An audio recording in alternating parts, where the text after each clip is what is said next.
আচ্ছা, তো এখানে এই যে ব্রিফ এবং শর্টগুলো দিয়ে দিয়েছি, তোমরা জন ডানের এগুলো শেষ করে নিবা, ঠিক আছে?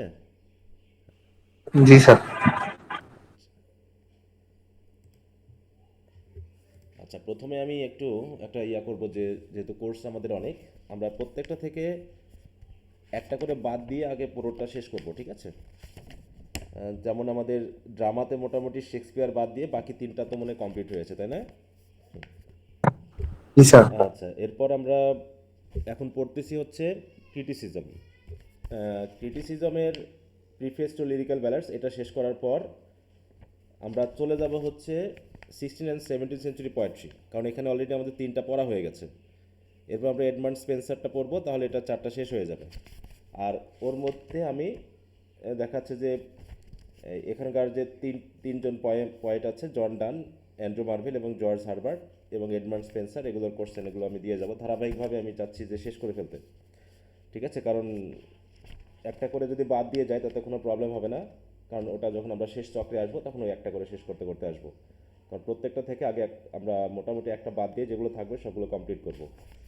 তাহলে এখানে যে তিনজন আছে, জন ডান, অ্যান্ড্রু মার্ভেল, জর্জ হার্বার্ট, এগুলোর কোশ্চেন দেওয়ার পর আমি চলে যাব ক্রিটিসিজমের কোশ্চেনে এবং লিঙ্গুইস্টিক্সে, এটা শেষ করে দিব। তারপরে আমরা ধরবো হচ্ছে প্রোজে আছে, আমরা শুধু ফ্রান্সিস বেকন পড়েছি প্রোজে, তাই না?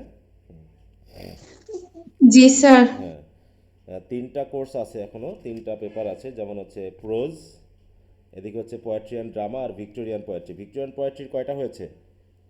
টেডিসন স্যার শুধু, ওকে। একটাই হয়েছে, আলফ্রেড লর্ড টেনিসন। টেনিসন, আচ্ছা। তো আমরা যা হোক ধারাবাহিকভাবে আসবো।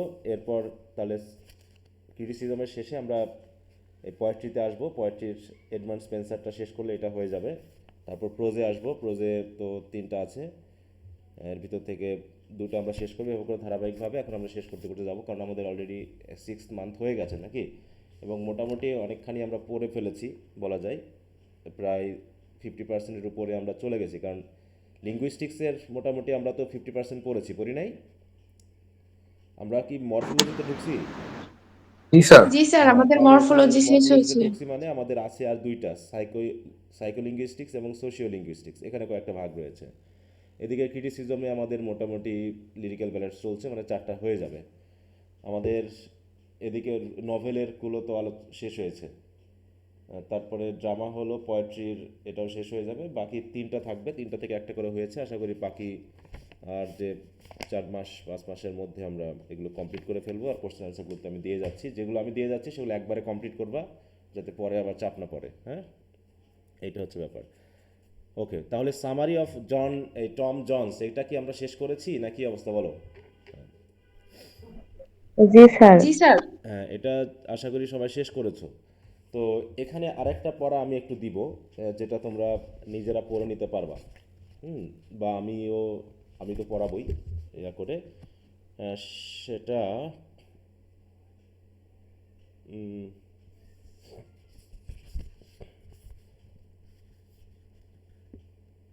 না, এখানে যেগুলো আছে একটু হেল্প না করলে আবার হবেও না দেখতেছি। এখানে তারপরে একটা আমি পড়তে দিই, সামারি একটা পড়তে দিই, সেটা হলো the way of the world. এটা একটা ড্রামা, ঠিক আছে? এটা আমি ড্রামাটা পড়াবো, তার আগে তোমরা একটু এই ড্রামার সামারি বা একটু পড়ে নিও, তাহলে তোমাদের একটু ধারণাটা কাজ করবে। কারণ ওটা তো অ্যাবসালেম এবং অ্যাসিটোবেল আমরা পড়েছি এটা, তাই না? জি স্যার। জি স্যার। হ্যাঁ, এটা সামারিটা একটু পড়ে নেবা। টেক্সট তো আমরা পড়বো, তার সাথে সামারিটা পড়লে তোমাদের একটু কাজে লাগবে। আচ্ছা, তাহলে আমরা লিরিক্যাল ব্যালান্সে চলে আসি। রিভাইজ দ্য 5 প্যারাগ্রাফস, এটা আমরা 5টা পর্যন্ত পড়েছি।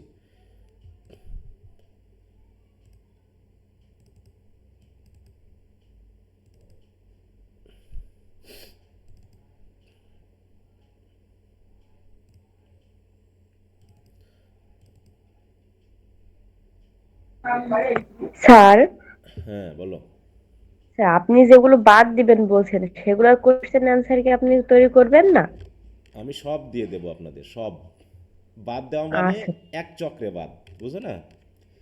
আচ্ছা যে স্যার। একটাকে আমরা কমপ্লিট করে যে সময়টা নষ্ট করব সেটা না করে আমরা প্রত্যেকটা পেপার থেকে একটা করে বাদ দিয়ে আগে সবগুলো শেষ করব, তারপরে আমরা শেষ চক্রে এসে ওগুলোকে দিয়ে যাব। বুঝতে পারছো আমার কথাটা? জি। হ্যাঁ, জি আমি স্যার। তোমাদের 100% আছে, আমি দিয়ে যাব। হ্যাঁ, সেটা সমস্যা না। বাকিটা জি থেকে স্যার। অন্তত একটা হয়তো দেখাচ্ছে মনে হতে পারে যে 6 মাস পার হয়ে গেল, হ্যাঁ আমাদের জি। এখনো কতগুলো বাকি আছে এই, কিন্তু আসলে আমাদের 6 মাসের যা পড়ার আমরা কিন্তু সেই ধারাবাহিকতায় আগাচ্ছি, ঠিক আছে? হুম। এখন হয়তো বা কোশ্চেন আনসারগুলো একটু আমরা পিছিয়ে আছি, যেহেতু তোমাদের একটা সময় দিতে হচ্ছে কোশ্চেনগুলো পড়ার জন্য, আনসারগুলো পড়ার জন্য, হ্যাঁ। কিন্তু আস্তে আস্তে আমি একটু কম সময় দেওয়ার চেষ্টা করব, ঠিক আছে? যেমন এই যে এখানে তোমাকে 6 দিন বা 7 দিন টাইম দিলাম, এই 7 দিন টাইম না দিয়ে আরেকটু কমাই দেবে, এই জন্য তোমাদের আরেকটু ফোর্স নিতে হবে, একটু চাপ নিতে হবে। এবং শেষের দিকে আমরা করব কি, যেগুলো এই যে যেমন সামারি টামারি দিচ্ছি, এই জায়গাতে আমি একটা করে রিভিশন দেওয়ার চেষ্টা করব, ঠিক আছে? এখানে আমি একটা করে যেগুলো হয়ে যাবে তার একটা করে রিভিশন থাকবে পরবর্তীতে এই জায়গাটা। কারণ এরপরে আর মনে হয় না নিজেদের পড়ার মতো কিছু আছে, আমি নিজে পড়াই দিব। কারণ নভেল টভেলগুলো তো আমার পড়ানোর সামর্থ্যের মধ্যে ছিল না, যেহেতু ওটা অনেক বড় জিনিস, সেই জন্য তোমাদের সামারি পড়তে বলেছি। কিন্তু বাকিগুলো তো আমাকে পড়াতে হবে, আর কিছু করার নেই।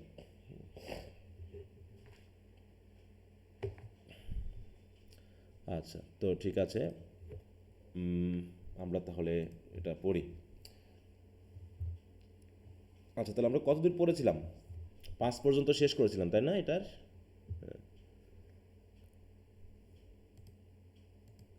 আচ্ছা, এই জায়গাতে একটু গুরুত্বপূর্ণ কথা আছে, যে মেনলি তার মেইন অবজেক্টিভ কি, উদ্দেশ্য কি? বলো, আমরা কি বুঝতে পেরেছি তার কবিতা লেখার মেইন উদ্দেশ্যটা কি, বা কোনটাকে তিনি এখানে মেইনলি আলোচনা করতে এসেছেন, কোন বিষয়টাকে ইন্ট্রোডিউস করতে যাচ্ছেন? বলো, তার মেইন উদ্দেশ্যটা কি এই লিরিক্যাল ব্যালাডস লেখার? এখানে কয়েকটা কথা বলা হয়েছে এই জায়গাটাই, বলো দেখি কি কি। বলো। পড়োনি, রিভাইজ করোনি?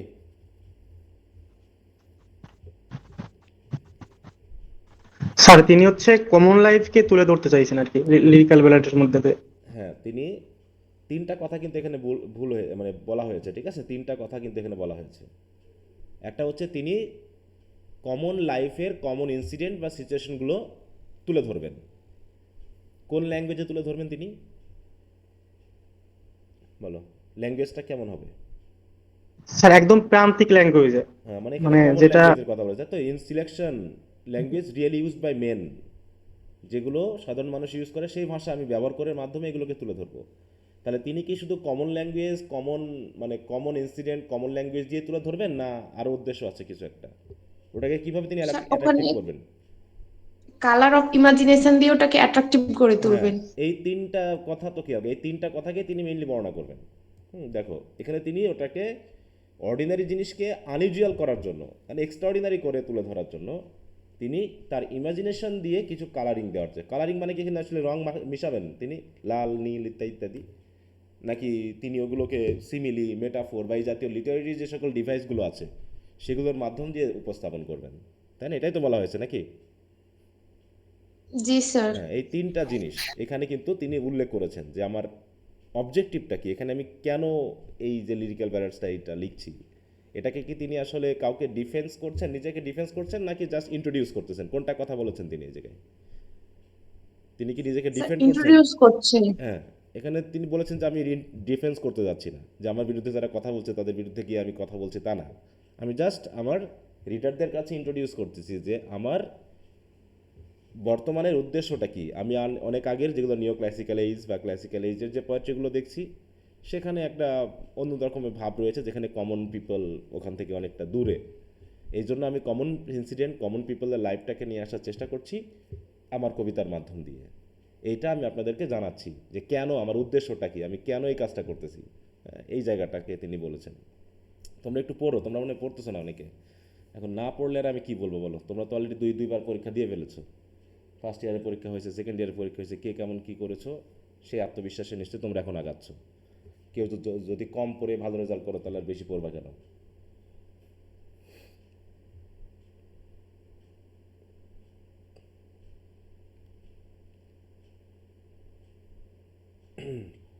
আচ্ছা, এরপর হচ্ছে কি দেখো, সুতরাং বলছে কি I can not however be insensible, তাই বলতেছে আমি অবশ্য এটা নিয়েও যে ইনসেন্সিবল থাকবো তা নয়। ইনসেন্সিবল মানে কি?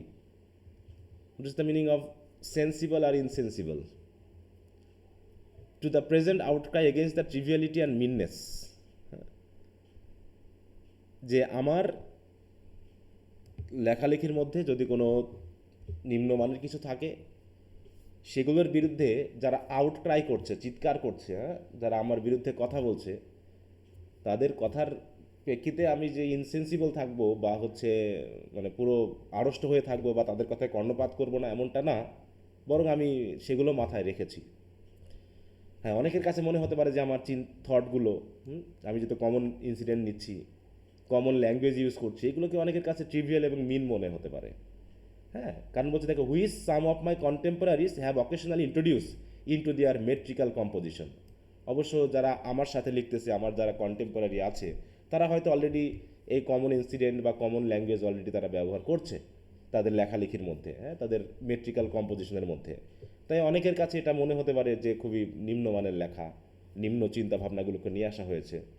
তাই বলছে এটা আমি অবশ্য ভুলে যাই নাই বা আমি এটার বিষয়ে সতর্ক আছি, তবে I acknowledge that this defect where it exist. হ্যাঁ, যদি সত্যিকারের অর্থে কোনো ডিফেক্ট যদি থেকেই থাকে, আমি এটা স্বীকার করে নিচ্ছি, is more dishonourable to the writer's own character than false refinement or arbitrary innovation. হ্যাঁ, যদি এরকম কোনো ডিফেক্ট থেকেই থাকে, তাহলে অবশ্যই একটা রাইটারের চরিত্রের ক্ষেত্রে এটা অসম্মানজনক হতেই পারে। হ্যাঁ, এটাকে বরং নিজেকে, হ্যাঁ, ভাব বা গাম্ভীর্যের একটা বিষয় হিসাবে না নিয়ে আমরা মনে করতে পারি যে আমাদের রাইটারের এটা একটা ফল্ট, এটা একটা ডিজনার। যদি এরকম ভুল আসলে থেকেই থাকে, বলছে হোয়ার ইট এক্সিস্ট, যদি এখানে কোনো জায়গায় থাকে, সেটা আমি স্বীকার করে নিচ্ছি যে ফল্ট মানেই একজন রাইটারের চরিত্রের ক্ষেত্রে অসম্মানজনক কিছু একটা বয়ে আনবে। এটাকে মনে করার দরকার নেই যে এটা আমাদের জন্য রিফাইনমেন্ট, হ্যাঁ, বা আমার নিজস্ব আবিষ্কার, এমনটা মনে করার দরকার নেই। এটাকে ফলস রিফাইনমেন্ট মনে করে আমরা ধরতে পারি না, বরং ভুলটাকে আমরা অবশ্যই মনে রাখবো। Though I should contend at the same time that it is far less pernicious in the sum of its consequences.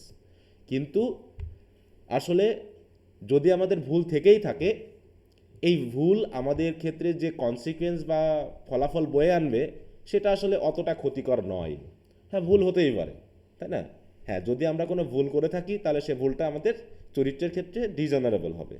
কিন্তু আসলে ছোটোখাটো এই ভুল আলটিমেটলি যে ধরনের কনসিকুয়েন্স আমাদের জন্য বয়ে আনবে, সেগুলো দেখো, ইট ইজ লেস পার্নিশাস, কম ক্ষতিকর। এটা নিয়ে আমাদের ভেবে টেনশন করার কোনো কারণ নেই। ছোটোখাটো কিছু কিছু ভুল থাকতেই পারে।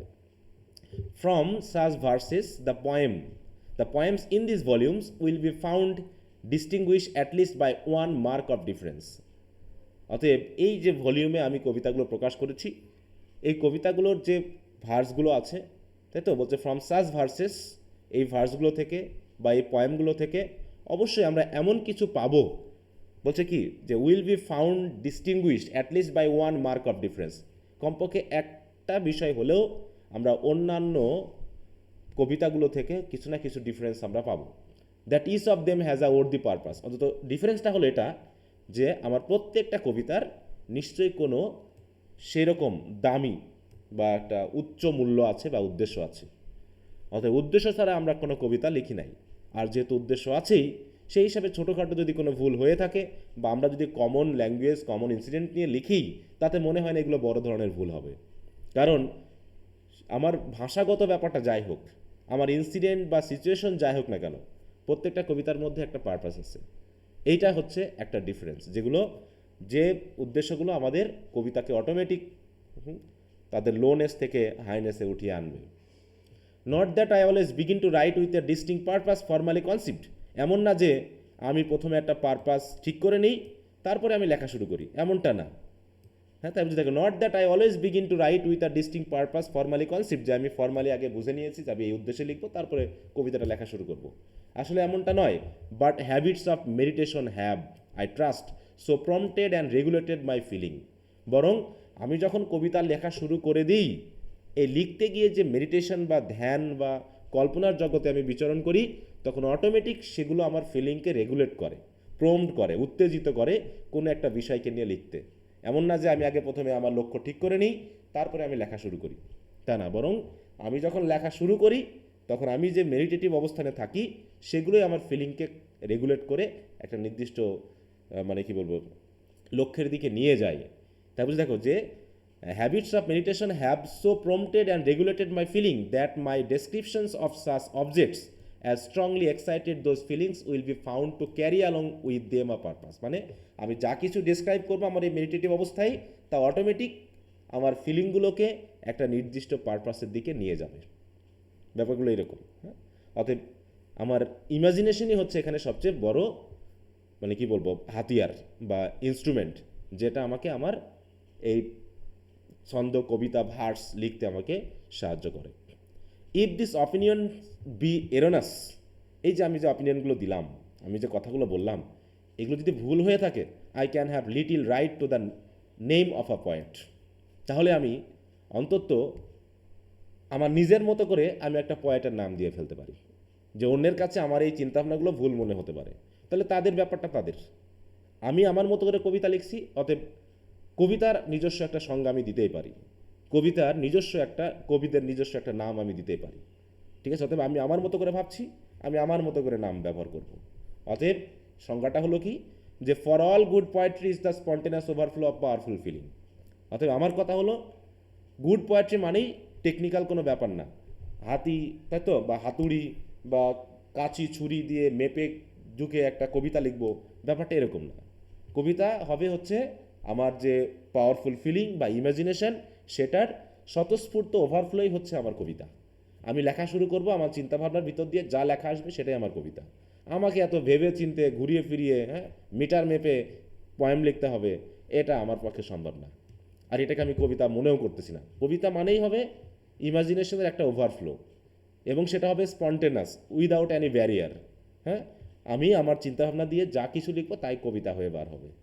হ্যাঁ, এটা হচ্ছে তার সংজ্ঞা। অতএব আমার এই কথাতে যদি কেউ ভুল মনে করে থাকেন, তাহলে সেটা তাদের ব্যাপার, কিন্তু আমি আমার মনে করি এটা, অতএব আমি এইভাবে আমার কবিতাটা লিখছি।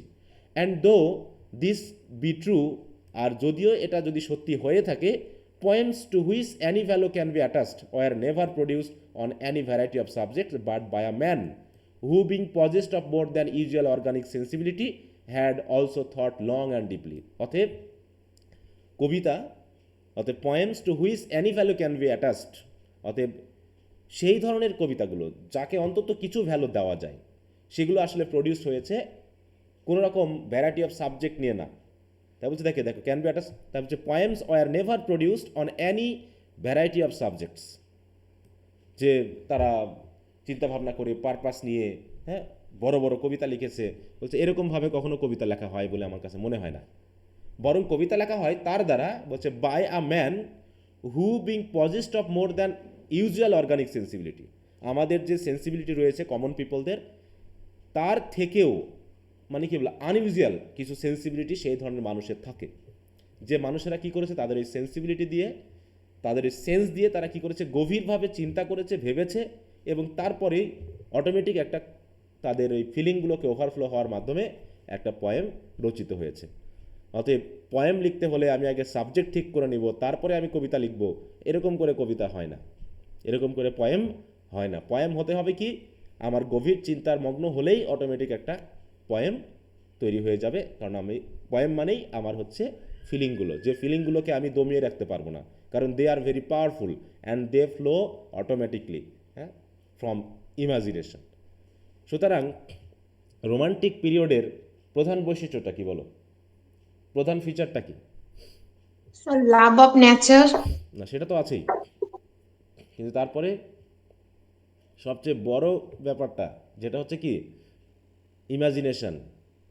ঠিক আছে, তো they have given their thought to powerful imagination, with the basis of imagination or on the basis of imagination or taking the help of imagination, they have created their poetry, though the incident or situation or the thought are very simple. কারণ আমরা যে কবিতাগুলো পড়েছি, বিশেষ করে romantic পোয়েট্রিতে আমরা পড়লাম না, জন কিটস কী নিয়ে লিখছে, একটা ছোট পাখি নিয়ে লিখতেছে, ছোট একটা কি বলবো, ওই যে আর্ন নিয়ে লিখতেছে। শেক্সপিয়ার ছোট্ট উইলিয়াম ওয়ার্ডসওয়ার্থ কি নিয়ে লিখছে, লুসি, একটা কমন, একটা গরিব মেয়েকে নিয়ে লিখতেছে। তারপরে হচ্ছে শেলি কি নিয়ে লিখতেছে, ওয়েস্ট উইন্ড নিয়ে লিখতেছে, নেচারের একটা অপশন। তারপর স্কাইলার্ক নিয়ে লিখতেছে। তাহলে এই যে ইয়াগুলো, যে অবজেক্টগুলো বা ইনসিডেন্টগুলো, এগুলো কি খুব হাই, মানে খুব অ্যারিস্টোক্রেটিক এরকম কিছু? বলো। না স্যার। হ্যাঁ, খুবই প্রকৃতির কোনো ছোট ছোট ঘটনা, ছোট ছোট বিষয়। তো সেগুলোকে কল্পনার জগতে, যেমন আমরা যদি জন কিটসের দেখি ওর টু নাইট অ্যাঙ্গেল, হ্যাঁ, সে কল্পনার জগতে আমাদের বনের ভিতর নিয়ে চলে গেছে পুরো। হ্যাঁ, বন এটা একটা সিম্পল ঘটনা, ও বনের ভিতর তো সবাই যায়। হ্যাঁ, সেখানে গিয়ে তো আমরা কত কিছুই না দেখি। রাতের বেলায় বনের ভিতর গিয়ে কি করব? এটা কোনো কবিতা হলো? হ্যাঁ, বরং আমরা কবিতা লিখবো সেই নিও ক্লাসিক্যাল ইয়ার মতো, হ্যাঁ, আবসালেম অ্যান্ড অ্যাসিটোফেল, হ্যাঁ, রাজা বাদশাহ কিং এদের নিয়ে লেখবা। তারপর হচ্ছে তোমার রেপ অফ দ্য লকের মতো গ্র্যান্ড ভাষা দিয়ে লেখবা। হ্যাঁ, এইসব ছাড়া এইসব সিম্পল কোনো কবিতা হলো? এরকম হয়তো অনেকে বলেছে। কিন্তু এই যে জন কিটস বা শেলি বা উইলিয়াম ওয়ার্ডসওয়ার্থ বা এস টি কোলরিজ, দেখো এস টি কোলরিজ কী নিয়ে লিখছে? বনে ভ্রমণে যাচ্ছিল, সেখানে কি একটা ঘটনা ঘটলো তাই দিয়ে লিখছে সে। হ্যাঁ, কিন্তু প্রত্যেকটা কবিতার কি আছে, একটা পারপাস আছে। এটা হলো বড় কথা, যে আমি যে অবজেক্ট দিয়ে লিখি না কেন, আর যা কিছু আমি যে ডেসক্রিপশনই আমি দেই না কেন, এই ডেসক্রিপশন এবং অবজেক্টগুলো আমি গ্রহণ করেছি আমার ইমাজিনেশনের মাধ্যম দিয়ে। সেগুলো আমার ইমাজিনেটিভ পাওয়ার দিয়ে এমনভাবে কালারিং হয়ে গেছে অটোমেটিক, সেগুলো আমার পারপাসকে সুন্দরভাবে সার্ভ করেছে এবং তারা সেগুলোকে তুলে ধরেছে। অতএব এগুলোকে আমি সিম্পল কোনো কবিতা বলছি না, বরং গুড পোয়েট্রি বলছি। কারণ কি, good poetry is the spontaneous overflow of powerful feelings, তাই না? এই জায়গাটা তা বলছে, দেখো, for our continued influx of feeling are modified and directed by our thoughts. অতএব আমাদের ফিলিংগুলো মেনলি কী হয়, পরিচালিত হয়, মডিফাইড হয় আমাদের চিন্তাভাবনা দ্বারা। Which are indeed the representatives of all our past feelings, যেটা আমরা I wander lonely as A cloud দেখেছি না, যে আমরা অতীতে একটা বিষয়কে অবলোকন করেছিলাম, অবজার্ভ করেছিলাম, হঠাৎ করে একাকিত্বে সেইটা আবার নতুন করে আমার মনের ভিতরে জেগে উঠছে। এবার যখন আমার মনের ভিতরে সেগুলো উকি দিচ্ছে, তখন আর যেভাবে সিম্পল রূপে দেখেছিলাম সেই সিম্পল রূপে না, বরং they have been modified by our thought. ঠিক আছে তো? তার এমনভাবে আমাদের চিন্তাভাবনা দ্বারা মডিফাইড হয়েছে যে তারা সেগুলো ইউজুয়াল থেকে আনইউজুয়াল হয়ে গেছে। হ্যাঁ, অসাধারণভাবে সেগুলো আমাদের সামনে তুলে ধরেছে। সেটা সিম্পলি দেখতে যে সুন্দর, তার থেকে আরও কল্পনার জগতে আরও বিশাল সৌন্দর্য ধারণ করে সে যেন আমার সামনে উপস্থিত হয়েছে। এই ব্যাপারগুলো কিন্তু বলছে। হ্যাঁ, তাই বলছে, দেখো, যেগুলো কি হয়, যে আমাদের যে ফিলিংগুলো, সেগুলো মেনলি আমাদের থট দ্বারা মডিফাইড হয়। যে থটগুলো আমরা কোথায় পেয়েছি, দেখো, which are indeed the representative of all our past feelings and as by contemplating the relation of these general representative to each other। আর এই বিষয়গুলোকে, এই যে ঘটনাগুলোকে, এই ঘটনাগুলোর যে রিলেশন, এই রিলেশনগুলোকে যখন আমরা কন্টেমপ্লেট করছি, automatic we discover what is really important to men. তখনই আমরা বুঝতে পারছি আসলে মানুষের কাছে গুরুত্বপূর্ণ বিষয় কী। So by the repetition and continuance of this act our feelings will be connected with important subjects till at length, if we be originally possessed of much sensibility, such habits of mind will be produced, that by obeying blindly and mechanically the impulse of those habits, we shall describe objects and utter sentiment of such a nature that, and in such connection with each other, that the understanding of the reader must necessarily be in some degree enlightened and his affection strengthened and purified। মানে এখানে বলতে যাচ্ছে যে, দেখো, বড় একটা sentence এইখান থেকে শুরু হয়েছে, যে বলছে তাহলে কি হচ্ছে, আমাদের ফিলিংগুলো মেনলি আমাদের থট দ্বারা মডিফাইড হয় বা ডিরেক্টেড হয়, পরিচালিত হয় এবং একটা নির্দিষ্ট দিকে নিয়ে যায়।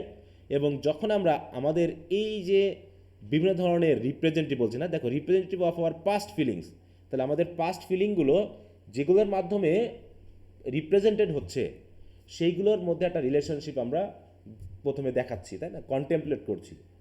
আর যখন আমরা রিলেশনশিপ দেখাচ্ছি, তখন অটোমেটিক একটা পারপাস কিন্তু আমাদের মধ্যে উঠে আসছে। তাই বলতে থাকো, we discover what is important to main.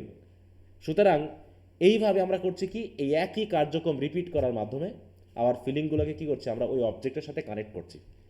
যে ছোট্ট একটা ফুল, যেটা হচ্ছে আমাদের অবজেক্টিভ, ওই ক্ষেত্রে I wander lonely as a ক্লাউডের ড্যাফোডিল ফুলটা হচ্ছে আমার অবজেক্ট, তাই তো?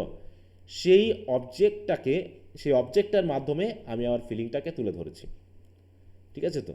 তাই বলছে যে কী করছি, আমরা আমাদের ফিলিংগুলোকে ওই যে আমার যে অবজেক্টের মাধ্যমে যে থটটাকে আমি তুলে ধরছি, ফিলিংটাকে তুলে ধরছি, বা যে সাবজেক্টটাকে আমি উপস্থাপন করছি তার মাধ্যমে কানেক্টেড করছি।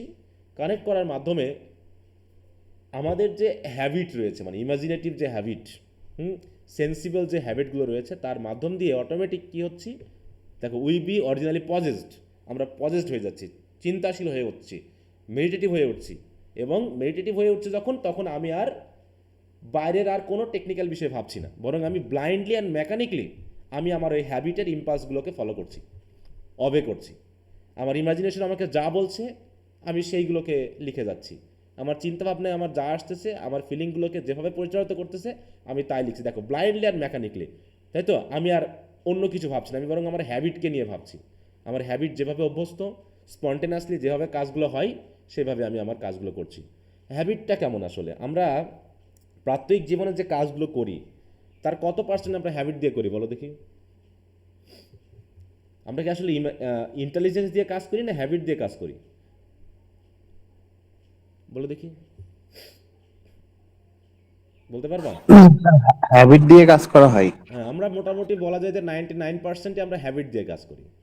এই যে খাওয়া দাওয়া, আমি কি প্রথম জন্মের পর কি খাইতে পারতাম বলো? আমরা কিন্তু খাইতে পারতাম না। পরবর্তীতে আমরা প্র্যাকটিস করতে করতে আমাদের হ্যাবিট হয়ে গেছে, এখন আমরা ওইভাবে চোখ বন্ধ করে খাইতে পারবো। যে কোনো কাজে আমরা যে হাঁটছি সেটা আমরা হ্যাবিটেই করতেছি, আমরা ঘুমাচ্ছি, আমরা উঠছি, সকালে ঘুম থেকে উঠতেছি। এখন যদি তোমাকে হঠাৎ করে কোনো একটা কাজ করতে বলা হয়, মনে করো যে হচ্ছে ড্রাইভিং পারে না, সে কি ড্রাইভ করতে পারবে হঠাৎ করে? মোটরসাইকেল, সাইকেল, গাড়ি, সে যত বুদ্ধিমানই হোক, মনে করো সে হচ্ছে সেরা, বিশ্বের সেরা একজন বুদ্ধিমান ব্যক্তি, তাকে বললাম আপনাকে এখন ড্রাইভ করতে হবে, এই মোটরসাইকেলে দিলাম আপনি ড্রাইভ করেন, কিন্তু সে কখনো ড্রাইভিং করেনি, সে কি পারবে বলো? সে কি ড্রাইভ করতে পারবে? স্যার না স্যার, বুদ্ধি সম্ভবই দিয়ে না। সম্ভব যে আমি খুব বুদ্ধিমান, আমি এমনি পারবো ঘুম থেকে উঠে গিয়ে ড্রাইভ করবো? এটা নিশ্চয়ই সম্ভব না। তার মানে কি, আমরা ওইটাকে তখন আবার তাকে প্র্যাকটিস করতেছে, প্র্যাকটিস করতে করতে আমার ফিজিক্যালি মেন্টালি একটা হ্যাবিটে নিয়ে আসতে হচ্ছে। তারপরে আমি চোখ বন্ধ করে গাড়ি চালাতে পারবো, হ্যাঁ, এমনি যেদিক সেদিক ঘোরাতে পারবো। আমি কল্পনা জগতে ভেসে ভেসে আমি গাড়ি চালাতে পারবো, যে আমি চিন্তা করতেছি এক আর আমার গাড়ি চলতেছে, এমনও হবে। অর্থাৎ কী হচ্ছে, যে যে আমরা আমাদের হ্যাবিটের যে ইম্পালস ওইগুলোকে আমরা ফলো করছি। এই ফলো করার মাধ্যমে বলছে উই শ্যাল ডেসক্রাইব অবজেক্টস, আমরা ওই অবজেক্টগুলোকে ডেসক্রাইব করছি। আর্ট আর সেন্টিমেন্ট, ওই অবজেক্টগুলো নিয়ে আমার ভিতরে যে সেন্টিমেন্ট সেগুলোকে আমি ডেসক্রাইব করছি, এবং ডেসক্রাইব করছি এমনভাবে, তাই তো, এবং সেই অবজেক্টগুলোর মধ্যে কানেকশন তৈরি করার মাধ্যমে যে অটোমেটিক কী হচ্ছে, that the understanding of the reader must necessarily be in some degree enlighten. মানে তুমি যদি কল্পনার জগৎ দিয়ে কবিতা না পড়ো তাহলে আবার বুঝবা না। অতএব কবি যখন কবি তো লিখেছে তার ইমাজিনেশনে, ঠিক একইভাবে রিডারও কিন্তু অটোমেটিক তার আন্ডারস্ট্যান্ডিং পেয়ে যাবে।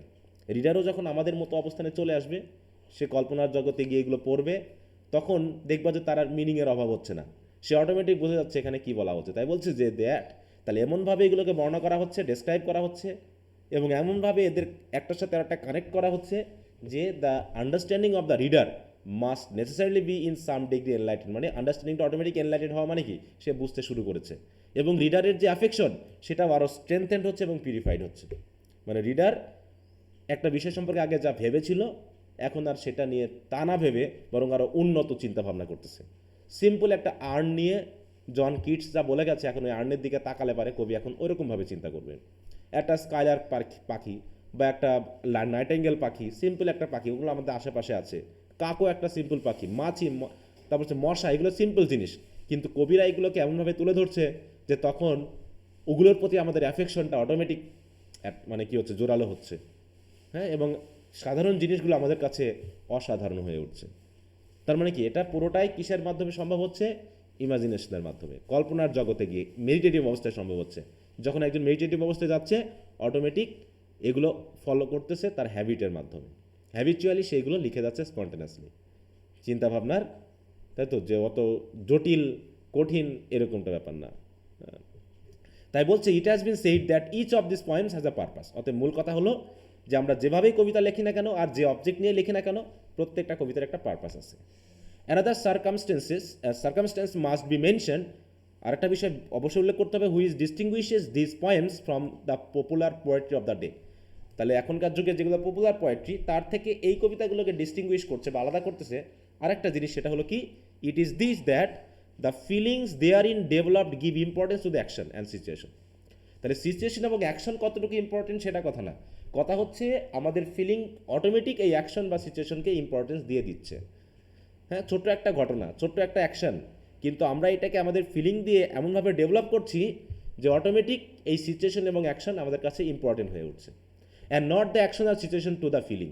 তাই বলছে যে আমাদের সিচুয়েশন বা অ্যাকশন আমাদের ফিলিংকে বরং ইম্পর্টেন্স দিচ্ছে না, যে একটা সিচুয়েশন আছে ওটা দেখার মাধ্যমে আমার ফিলিংটা জেগে উঠলো, তা না, বরং আমার ফিলিংটাই কি হচ্ছে ওই সিম্পল সিচুয়েশনকে ইম্পর্টেন্ট করে তুলছে।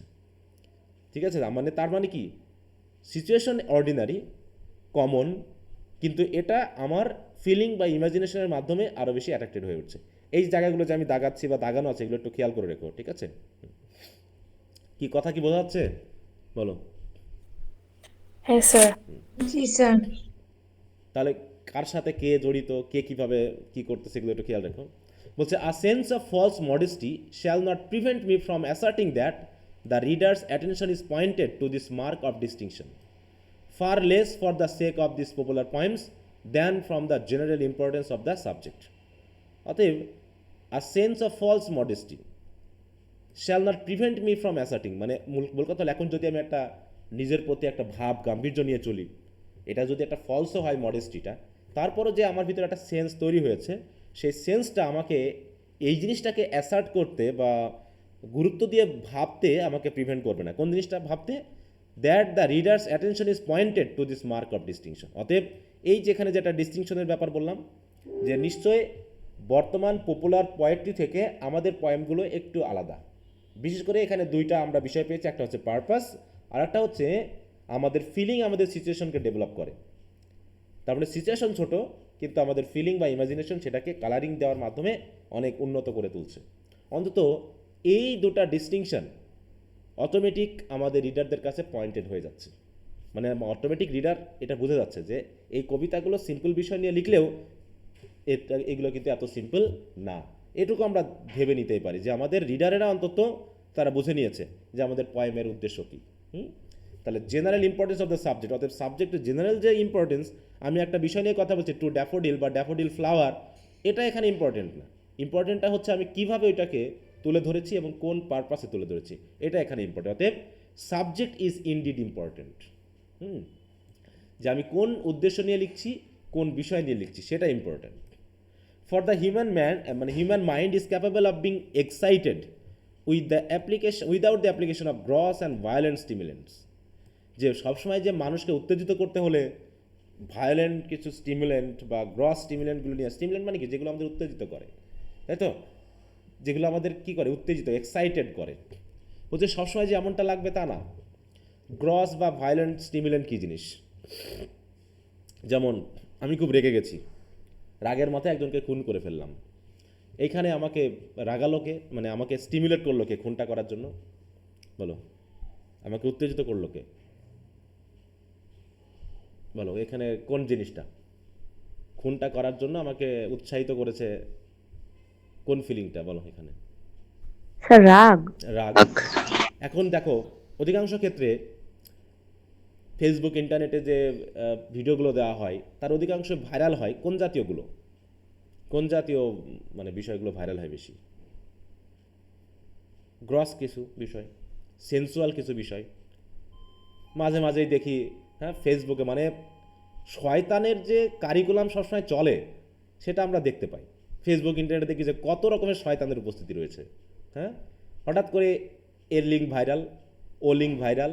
হ্যাঁ, মানে মানুষের যেন কাজ নাই, মানুষের যেন কাজ নাই। হ্যাঁ, তারা মানুষকে উত্তেজিত করার জন্য তারা ওরকম কিছু গ্রস স্টিমুলেন্ট ইউজ করতেছে যাতে মানুষ ওইগুলোকে দেখে, ওই দিকে যায়। ভালো কিছু দ্বারা কিন্তু মানুষ বেশি স্টিমুলেট হয় না। ঠিক আছে, একটা ভালো টাইটেল দাও, একটা ভালো মানে কি বলবো, ভালো ডেভেলপড বা এরকম কিছু দাও, মানুষ অধিকাংশ ঈর্ষাবোধ করবে, হিংসাবোধ করে ওটা যাবেই না বা দেখবেই না। আর তুমি একটা খারাপ কিছু দাও, যে একজন মানুষের এখন যদি দেওয়া হয় যে মনে করো আমাদের যে আসিফ নজরুল আছে, ও এখন গদি ছাড়া হয়েছে, উনি কিন্তু এখন এইটা কিন্তু ভাইরাল হয়ে যাবে, হবে কি না বলো? এই যে দেখো একটা ভাইরাল নিউজ হচ্ছে কি, যে ৬২ জন এএসপিকে যারা আওয়ামী লীগের ছত্র ছায়ায় বিশ্বাস কাটানো হয়েছে, তাদেরকে কি করা হয়েছে, বহিষ্কার করা হয়েছে। এটা কি একটা পজিটিভ নিউজ না নেগেটিভ নিউজ বলো? Negative sir. এটা নেগেটিভ নিউজ, স্যার পজিটিভ। এটা নেগেটিভ একটা নিউজ, তাই তো, যে একটা খারাপ কিছুকে উপস্থাপন করা হয়েছে। আর পজিটিভ নিউজ হলো কি, এখন এই মনে করো বর্তমানে নোবেল পুরস্কার দেওয়া হয়েছে, তাই না? নোবেল পুরস্কার কয়জন ব্যক্তি ভাইরাল হয়েছে বা দেখেছে বা শুনেছে, তার বিষয়ে পড়েছে? নোবেল পুরস্কার পেয়েছে এই ব্যক্তি, এরা পেয়েছে, হয়েছে, কমন পিপল জানে এদের নাম, বা আদৌ দেখতে যাবে কারা পেয়েছে? বাঙালি ওদিকে যায় না স্যার। যাবেই না। হ্যাঁ, তাহলে এই যে বললাম কি, যে আমরা অধিকাংশই গ্রস এবং ভায়োলেন্ট স্টিমুলেন্ট দ্বারা কি হয়, আমরা এক্সাইটেড হই। কিন্তু কবির মতে যে সবসময় এমনটা হবে তা না, বলছে for the human being is capable, সেও সক্ষম, being excited without the application. তাহলে ভায়োলেন্ট বা গ্রস ছাড়াও মানুষকে কি করা যায়, এক্সাইটেড করা যায়, তাই তো? আমি আমার লেখনের ভিতরে ওই রকম মারামারি কাটাকাটি নিয়ে আসবো না, তাই তো, ধ্বংস নিয়ে আসবো না, প্রেম প্রীতি দিয়ে ছেঁকা জিনিস আমি নিয়ে আসবো না। কিন্তু আমি যা নিয়ে আসবো তা ছোটোখাটো, সিম্পল, কিন্তু এর মাধ্যম দিয়েও আমি আমার রিডারদেরকে এক্সাইটেড করতে পারবো। এটা তিনি বলতে চাইছেন, ঠিক আছে তো? বলছে কারণ কি, he must have a very faint perception of its beauty and dignity, who does not know this. অন্তত যে হয়তো এমন রিডার আছে যারা কোনো একটা বিষয়ের যে একটা বিউটি আছে, ডিগনিটি, এটা হয়তো তিনি জানতেন না, ফেইন্ট পারসেপশন আছে। কিন্তু যখন আমি ওটাকে তার মাধ্যমে বলছে who does not further know, বলছে সে কেউ হয়তো জানে না, আবার কেউ তার বেশি জানলেও বেশি জানে না, কিন্তু that one being elevated above another is proportion as he possesses this capability. কিন্তু যখন আমি এটাকে কি করছি, one being elevated above another in proportion as he possesses this capability, তাই না? তো একটা বিষয়কে জানার জন্য, একটা সিম্পল বিষয়ের বিউটি বা ডিগনিটিকে জানার জন্য যে ধরনের ক্যাপাবিলিটি পজেস করা প্রয়োজন, সেই প্রপোর্শনে যদি তিনি পজেস করে থাকেন, হ্যাঁ, তাহলে অটোমেটিক একজন কি হবে, এলিভেটেড হয়ে উঠবে অ্যাবাভ অ্যানাদার, মানে একজন আরেকজনের থেকে আরও উন্নত চিন্তাভাবনায় চলে আসবে। সিম্পল জিনিসটা তার কাছে অনেক বেশি উন্নত মনে হবে। বলছে it has therefore appeared to me that to endeavour to produce or enlarge this capability is one of the best service in which at any period a writer can be engaged. অতএব এই যে মানুষের যে capability, মানুষের imaginative যে পাওয়ার একটা আছে, সে যে সিম্পল জিনিসের মধ্যেও বিউটি এবং ডিগনিটি খুঁজে পাওয়ার মতো একটা অ্যাবিলিটি আছে, এইটাকে এক্সাইট করাই হলো আমাদের উদ্দেশ্য। তাই বলছে দেখো, একটু দাগিয়ে রাখবা, it has therefore appear to me that to endeavour to produce or enlarge this capability. তাহলে তার যে সিম্পল একটা ক্যাপাবিলিটি আছে, এইটাকে প্রডিউস করা অথবা আরও বাড়িয়ে তোলাই হচ্ছে বেস্ট সার্ভিস, যেটা যে কোনো পিরিয়ডের একজন রাইটার এই কাজটা করতে এনগেজ হতে পারে।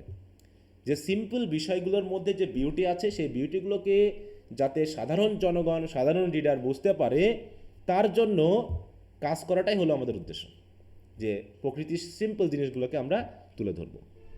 কিন্তু but this service excellent of all Times specially so at the present day. অতএব যেটা হয়তো আগের সময়েও ছিল, কিন্তু বর্তমান সময়ে এটাকে আমার সবচেয়ে বেস্ট সার্ভিস মনে হয়েছে, যে আরোই high society, educated society, aristocratic society, ওদের নিয়ে না লিখে আমরা সিম্পল বিষয়গুলোকে ওই পর্যায়ে উঠিয়ে দিতে পারি। এটাই আমার কাছে মনে হয় বেস্ট সার্ভিস মনে হয়েছে। কারণ কি দেখো, for the multitude of causes unknown to former times, কারণ বলছে অনেক কারণ রয়েছে যে কারণগুলো হয়তো আগেকার সময়ে অজানা।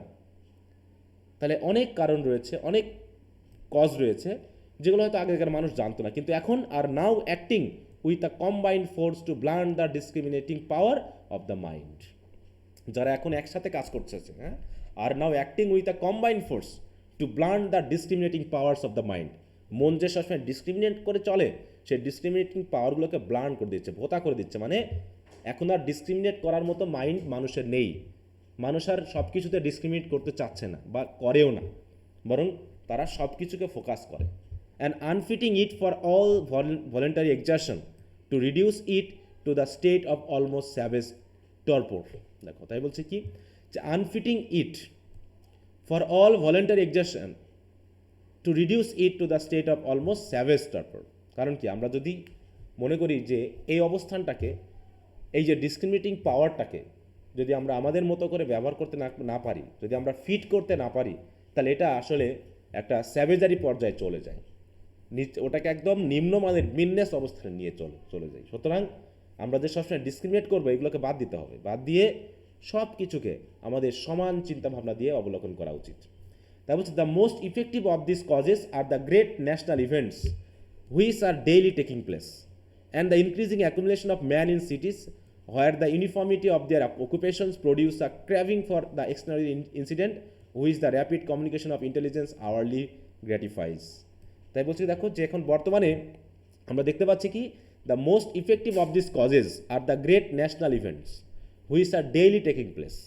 বলছে এখন প্রতিনিয়ত কত ঘটনা ঘটছে জাতীয়ভাবে, and the increasing accumulation of men in cities, এবং মানুষ এখনকার সময় আমরা আছি কোন যুগে বলো তো? আমরা কোন যুগে কথা বলছি? এই যে লিরিক্যাল ব্যালান্স লেখা হয়েছে এটা কোন যুগে, কোন এইজে? Romantic age. রোমান্টিক এজে। তাহলে এই সময় কি, এই সময় কি অলরেডি ওই যে তোমার কি বলবো, বাষ্প ইঞ্জিন বা এগুলো তৈরি করার মাধ্যমে শিল্প বিপ্লব অনেকখানি এগিয়ে গেছে না? শিল্প বিপ্লবের ব্যাপারটা, শিল্প বিপ্লব কোন সময় ঘটেছিল, কোথায় ঘটেছিল? 18 শতকে ইংল্যান্ডে। হ্যাঁ, তাহলে ইন্ডাস্ট্রিয়াল রেভলিউশন, তাই তো, ইংল্যান্ডে ঘটেছিল। তাহলে এটা যখন ঘটেছিল কত, 1760s, আর আমরা রোমান্টিক এজ শুরু করেছি কত থেকে? 1798। তাহলে নিশ্চয়ই অলরেডি আমরা 30 বছর আরও পার করে গেছি নাকি, 30-40 বছর পার করে গেছি। আর যখন আমরা, তাহলে কি হচ্ছে, লিরিক্যাল ব্যালান্স যখন আমরা লিখতেছি তখন অলরেডি শিল্প বিপ্লব শুরু হয়ে গেছে, এবং অলরেডি মানুষ কি হচ্ছে, ইন্ডাস্ট্রিতে কাজ করার জন্য ফ্লক করতেছে, মানে একদম শহরে ছুটতেছে, মানুষ প্রচুর পরিমাণে শহরের দিকে আসতেছে, এবং অনেক কিছুই তারা করতেছে যেগুলো ট্রিভিয়াল, কিন্তু তারপরেও সেগুলো সিরিয়াসলি তারা গ্রহণ করতেছে। তাই বলছে ন্যাশনালি অনেক ইভেন্ট ঘটতেছে, এরকম ইন্ডাস্ট্রিয়াল রেভলিউশনের মতো অনেক ঘটনা তখন কিন্তু ইংল্যান্ডে ঘটতেছে, বিভিন্ন ধরনের আবিষ্কার হচ্ছে, ঠিক আছে তো, মানুষ শহরের দিকে ছুটছে। এই সব কিছু মিলে বলছে কি দেখো যে যেখানে মানুষ কি হচ্ছে, the increasing accumulation of men in cities, মানুষ শহরে এসে ঢুকছে, হোয়ার the uniformity of their occupations produce a craving for extraordinary incident. কারণ কি, অলরেডি মানুষের মধ্যে একটা ইউনিফর্মিটি তৈরি হয়েছে, মানুষের আলাদা না, বিভিন্ন শহর থেকে এসে মানুষ একই ধরনের কাজ করছে। অর্থাৎ মানুষ যে আগে বিভিন্ন স্টেজে ছিল, বিভিন্ন ধরনের অবস্থানে ছিল, তারা এখন সবাই এক জায়গাতে এসে দাঁড়িয়েছে। অর্থাৎ তাদের ভিতরে অকুপেশনাল একটা এক্সট্রাঅর্ডিনারি ইনসিডেন্ট দেখো বলছে, দ্যাট বলছে where the uniformity of their occupations produce a craving for extraordinary incident which the rapid communication of intelligence hourly gratifies. এবং প্রতিনিয়ত কী হচ্ছে, মানুষ যেহেতু এক্সট্রাঅর্ডিনারি কিছু চাচ্ছে, সবাই চাচ্ছে কি এক্সট্রাঅর্ডিনারি কিছু, কারণ অলরেডি মানুষ আগে যেগুলো এক্সট্রাঅর্ডিনারি মনে করতো সেগুলো সব কমন হয়ে গেছে। এগুলো যেমন আমাদের মানে মোবাইল ফোন যখন প্রথম আবিষ্কার হলো তখন মানুষ মনে করলো এটাই মনে শেষ আবিষ্কার নাকি? এখন কি আবিষ্কার শেষ? আবিষ্কারের কি শেষ হয়ে গেছে? আর আবিষ্কার হবে না এখন? না স্যার, আরো হবে। না স্যার, এখন কতটুকু হয়েছে আমরা তা জানি না, কিন্তু পৃথিবী তো যতদিন আছে এখনো হয়তো বা কোটি কোটি বছর পৃথিবী চলবে, আমরা জানি না সৃষ্টিকর্তা যেদিকে নিয়ে যায়, কিন্তু আবিষ্কারটা শেষ হয়ে যাবে না। তাহলে যা কিছু এক্সট্রাঅর্ডিনারি ছিল তা এখন আমাদের কাছে অর্ডিনারি হয়ে গেছে। এই স্মার্টফোন, একসময় বাটন ফোন ইউজ করতাম, বাটন ফোনেই যদি কখনো ছবি তোলা যেত ওই নিয়ে আমরা ছুটে বেরিয়েছি, ছবি যেমনই হোক ছবি তো তোলা যাচ্ছে। কিন্তু এখন আমাদের কাছে যা স্মার্টফোন এসেছে, এখন এখানকার ছবিগুলো মনে আরও ভালো করা উচিত, আরও উন্নত লাগবে। এখনকার সবচেয়ে নাম করা কি, ব্র্যান্ডটা কি, বা মোবাইল ফোনটা কি, কোন মডেলটা? 16 Pro Max। হ্যাঁ, তাহলে এটাই, তাহলে বাকিগুলো গেল কই? তাহলে ওটা আসার আগ পর্যন্ত একটা ছিল তো নাকি? তাহলে সেটা গেল কই? সেটা কিন্তু হারিয়ে গেছে, বা সেটা হয়তো কমন হয়ে যাবে। তাহলে মানুষ সবসময় চাচ্ছে এক্সট্রাঅর্ডিনারি ইনসিডেন্ট, কিন্তু এত এক্সট্রাঅর্ডিনারি তুমি পাবা কোথায়? বরং তোমাকে করতে হবে কি, কমন জিনিসগুলোকে এখন এক্সট্রাঅর্ডিনারি করে তুলে ধরতে হবে। হ্যাঁ, তাই বলছে যে to this tendency of life and manners the literature and theatrical exhibition of the country have conform themself. তারাও নিজেদেরকে মানিয়ে নিচ্ছে যে আমাদেরকে কী করতে হবে, জনগণের সামনে এক্সট্রাঅর্ডিনারি ইনসিডেন্ট তুলে ধরতে হবে, এক্সট্রাঅর্ডিনারি কিছু তুলে ধরতে হবে, কারণ মানুষ সবসময় এক্সট্রাঅর্ডিনারির দিকে খুঁজতেছে। হ্যাঁ, the invaluable works of our elder writers, I had almost said the works of Shakespeare and Milton are driven into neglect by frantic novels.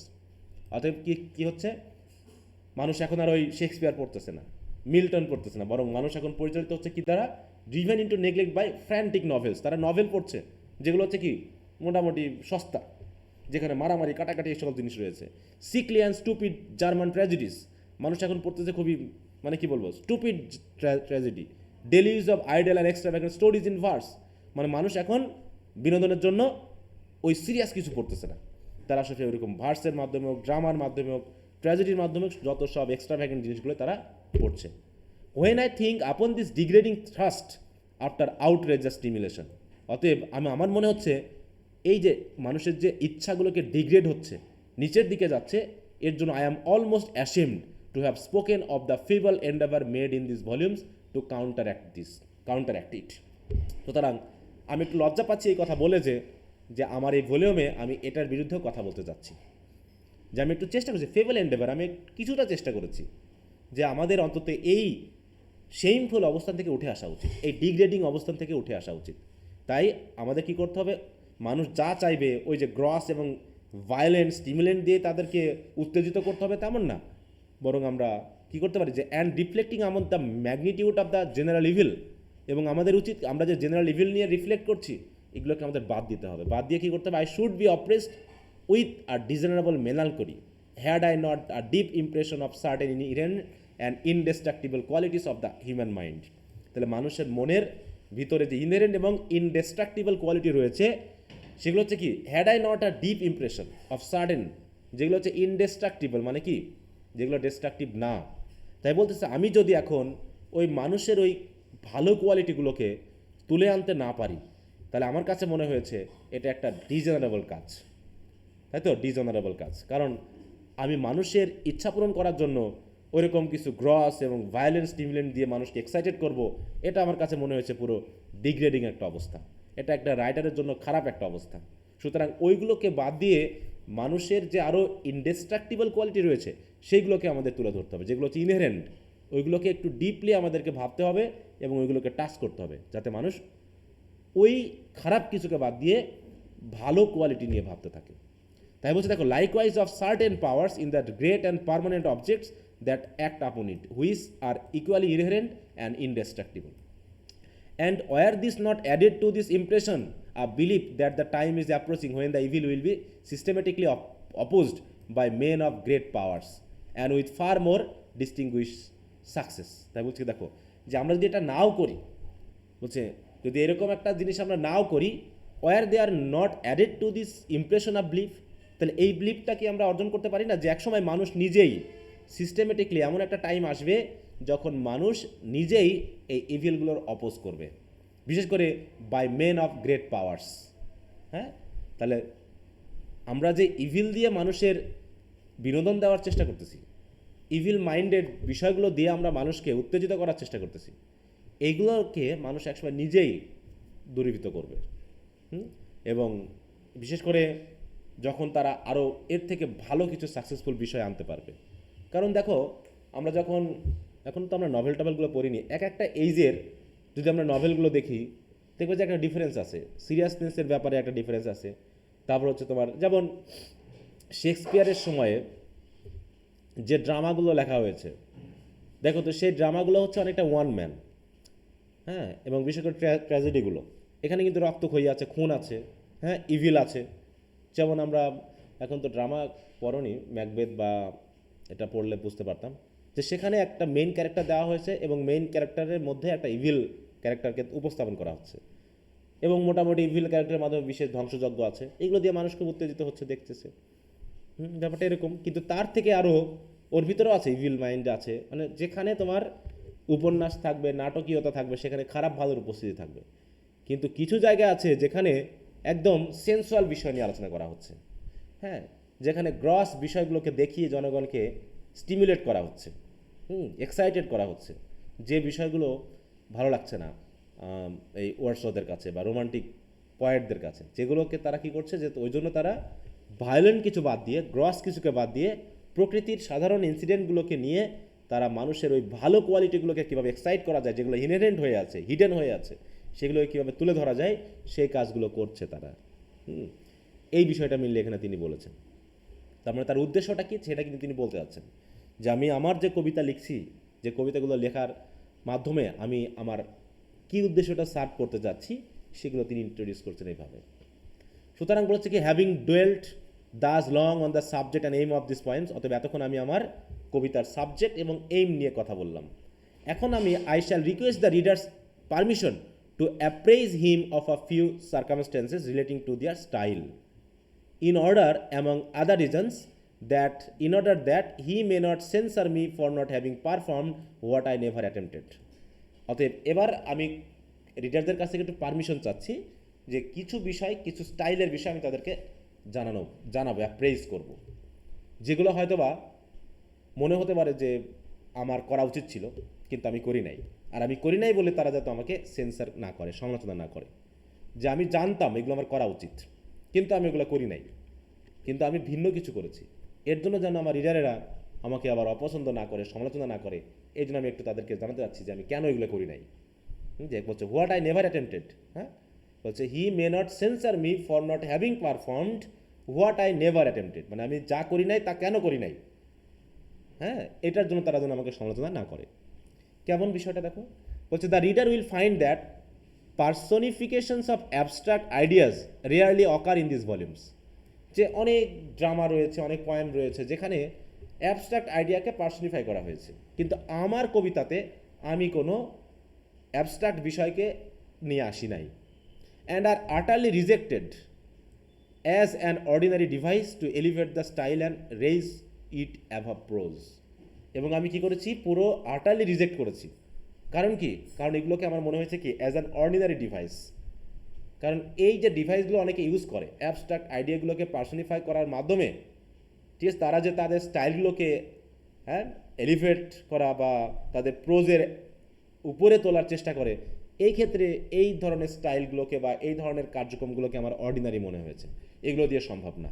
সুতরাং my purpose was to imitate and as far as possible to adapt the very language of man, অথবা আমি ওই abstract আইডিয়াগুলোকে personify করে হয়তো এমন একটা পর্যায়ে তুলবো যেখানে অর্ডিনারি ম্যানের কোনো উপস্থিতি নাই, ওটা আমি করতে পারবো না। তো সুতরাং আমার পারপাস হচ্ছে কি, যে my purpose was to imitate or বলতে গেলে to adapt the very language of man, অতএব স্টাইলের ক্ষেত্রে আমি কমন পিপলদের ল্যাঙ্গুয়েজ ইউজ করেছি।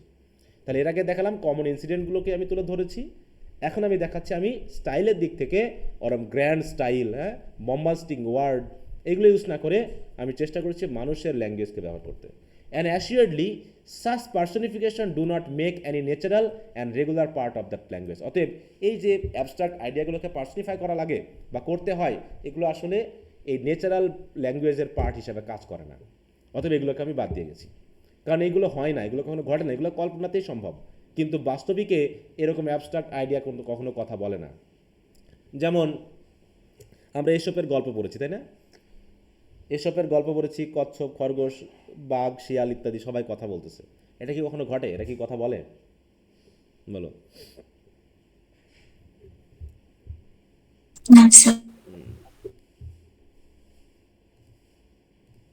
আমাদের সময় কতটুকু আছে? ওকে, তাই বলতেছে যে ওইগুলো দিয়ে আমি আসলে এতটা মানে চালাকি করতে চাচ্ছি না। সুতরাং they are indeed a figure of speech, কারণ এগুলো হচ্ছে figure of speech occasionally prompted by passion, and I have made use of them as such but have endeavour utterly to reject them as a mechanical device of style. আমার কাছে মনে হচ্ছে এগুলো mechanical device, অথবা এগুলো আমি বাদ দিয়েছি। Or as a family of language whose writers in metre seem to lay claim to by prescription. অনেকে হয়তো প্রেসক্রিপশন মানে প্রয়োজন আছে তাই তারা এগুলো ইউজ করছে বলে মনে করে, কিন্তু আমি এগুলোকে ওইভাবে মনে করি না। সুতরাং I have wish to keep the reader in the company of flash and blood, অথবা আমি মানুষের মাধ্যমে তুলে ধরেছি, মানুষকে ইউজ করেছি, আমি ওই অ্যাবস্ট্রাক্ট আইডিয়াকে ফ্লেশ ব্লাড দেই নাই, বরং আমি সরাসরি মানুষকেই তুলে ধরেছি। এখানে ফ্লেশ অ্যান্ড ব্লাড বলতে কি বোঝানো হচ্ছে? কাকে বোঝাচ্ছে ফ্লেশ অ্যান্ড ব্লাড বলতে? রক্ত মাংসের মানুষ। মানুষকে বোঝানো, তাই তো? এটা কোন ধরনের বুঝো? এটা একটা লিটারি টার্মস আছে, ফিগার অফ স্পিচ আছে। পার্সনিফাই না, সিনেকডকি বুঝো? সিনেকডকি নাম শুনে ভুলে গেছি। কোন একটা পার্ট দিয়ে কোন একটা বিষয়কে পুরোপুরি তুলে ধরা। অতএব ফ্লেশ অ্যান্ড ব্লাড মানে রক্ত এবং মাংস, এটা দিয়ে কাকে বোঝানো হচ্ছে? আসলে মানুষকে বোঝানো হচ্ছে, তাই না? আবার কখনো কোনো বড় পার্ট দিয়ে আমরা ছোটকে বুঝতে, যেমন বাংলাদেশ খেলা জিতেছে, বাংলাদেশ ক্রিকেট খেলা জিতছে, আসলে বাংলাদেশ জিতছে নাকি এটা টিম বোঝাচ্ছে বলো তো? বাংলাদেশ ক্রিকেট টিম হ্যাঁ, তাহলে বাংলাদেশ বলতে পুরো দেশকে বোঝায়। তাহলে একটা বড় বিষয় দিয়ে একটা ছোট জিনিসকে বোঝানো, তার মানে কোনো একটা ছোট বিষয় দিয়ে কোনো একটা বড় জিনিসকে বোঝানো, অথবা কোনো একটা বড় জিনিসকে দিয়ে ছোট জিনিসকে বোঝানোকে বলা হয় সিনেকডকি, ঠিক আছে? তো এখানে এরকম তাই বলতেছে, কবিরা সরাসরি কথা না বলে একটু ফিগার ইউজ করেছে, তাই বলছে আমি স্যার মেটোনিমি কোনটা? সরি বলো। হ্যাঁ, মেটোনিমিটা স্যার, সিনোপডকি আর মেটোনিমির মধ্যে পার্থক্য কি তাহলে স্যার? না সিনেকডকির সাথে তো মেটানমির কোনো সম্পর্কই নেই। মেটানমি সম্পূর্ণ আলাদা জিনিস। মেটানমি একটা জিনিসকে রিপ্রেজেন্ট করে, হোল বা পার্ট এরকম কোনো সম্পর্ক নাই, ঠিক আছে?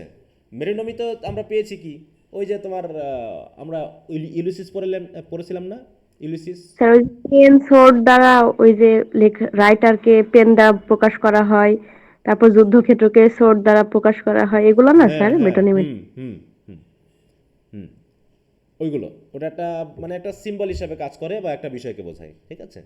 হ্যাঁ, আর এগুলো হচ্ছে ছোট দিয়ে বড় জিনিস, বড় জিনিস দিয়ে, যেমন প্রত্যেকটা সোলের উচিত, তাই তো, মোরালিটিকে ফলো করা। এই সোল বলতে কাকে বোঝানো হলো?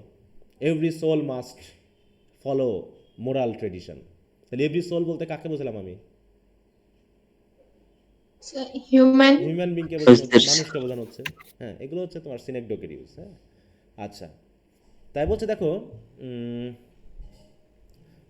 ওকে, তাই বলছে I have wish to keep the reader in the company of flash and blood. আমি গরু ছাগলের কোম্পানিতে রিডারদেরকে রাখতে চাইনি, আমি চেয়েছি মানুষের সঙ্গ দিতে। Persuaded by that by so doing, মানে এগুলো করার মাধ্যমে কী হবে, আই শ্যাল ইন্টারেস্ট হিম, অন্তত আমি তার ভিতরে একটা ইন্টারেস্ট গ্রো করাবো। Others who pursue are different track, কিন্তু যারা অন্য ট্র্যাক ইউজ করে, will interest him likewise, তারা তাদের মতো করে তাকে ইন্টারেস্ট দিবে। যারা গরু ছাগল দিয়ে ইউজ করে তারা গরু ছাগল দিয়ে ইন্টারেস্ট দেখা, কিন্তু আমি আমার মতো করে চেষ্টা করবো। And I do not interfere with their claim, অর্থাৎ তারা কি করছে না করছে ওটা নিয়ে আমি ইন্টারফেয়ার করতে যাচ্ছি না। But wish to prefer a claim of my own, বরং আমি আমার ক্লেমকে আমি প্রিফার করতে পছন্দ করি। আমি অন্যেরা কি করছে, অন্য কীভাবে চলছে, ওটা নিয়ে আমার ভাবার কোনো ইচ্ছা নেই। There will also be found in this volumes little of what is usually called poetic diction. আর পয়েটিক ডিকশন বলে যে বিষয়টা, এটাও আমি আমার কবিতাতে খুব একটা ইউজ করি নাই। As much pains has been taken to avoid it is ordinarily taken to produce it. অতএব আমি চেষ্টা করেছি এই পয়েটিক ডিকশনকে যতটুকু অ্যাভয়েড করা যায়।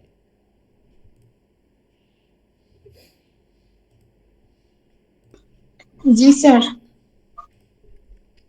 আজ তাহলে কোথায় ছিলাম আমরা? এখানে বলছে আমি পয়েটিক ডিকশন খুব একটা ইউজ করি নাই, কারণ এটা আমার কাছে খুব অর্ডিনারি মনে হয়েছে। কারণ কি, this has been done for the reason already alleged. Already আমি বলেছি কেন আমি পয়েটিক ডিকশন ইউজ করি নাই, কারণ আমি চেয়েছি আমার ল্যাঙ্গুয়েজকে কিসের কাছে নিয়ে আসতে, to bring my language নিয়ারার to the language of man. অতএব টিকশন ইউজ করে মানুষের ল্যাঙ্গুয়েজের কাছ থেকে দূরে সরিয়ে নিয়ে যাওয়া, এটা আমি করি না। এইগুলো একটু খেয়াল রাখবে কিন্তু পয়েন্টগুলো। তিনি পয়েটিক ডিকশন ইউজ করেন নাই, তিনি অ্যাবস্ট্রাক্ট আইডিয়াকে পার্সনিফাই করেন নাই, তিনি কোনো ডিভাইসটিক মানে স্টাইল ইউজ করেন নাই। এই জায়গাগুলো কেন করেননি? কারণ তার উদ্দেশ্য ছিল কি, the purpose was to make the language very common, এইটা।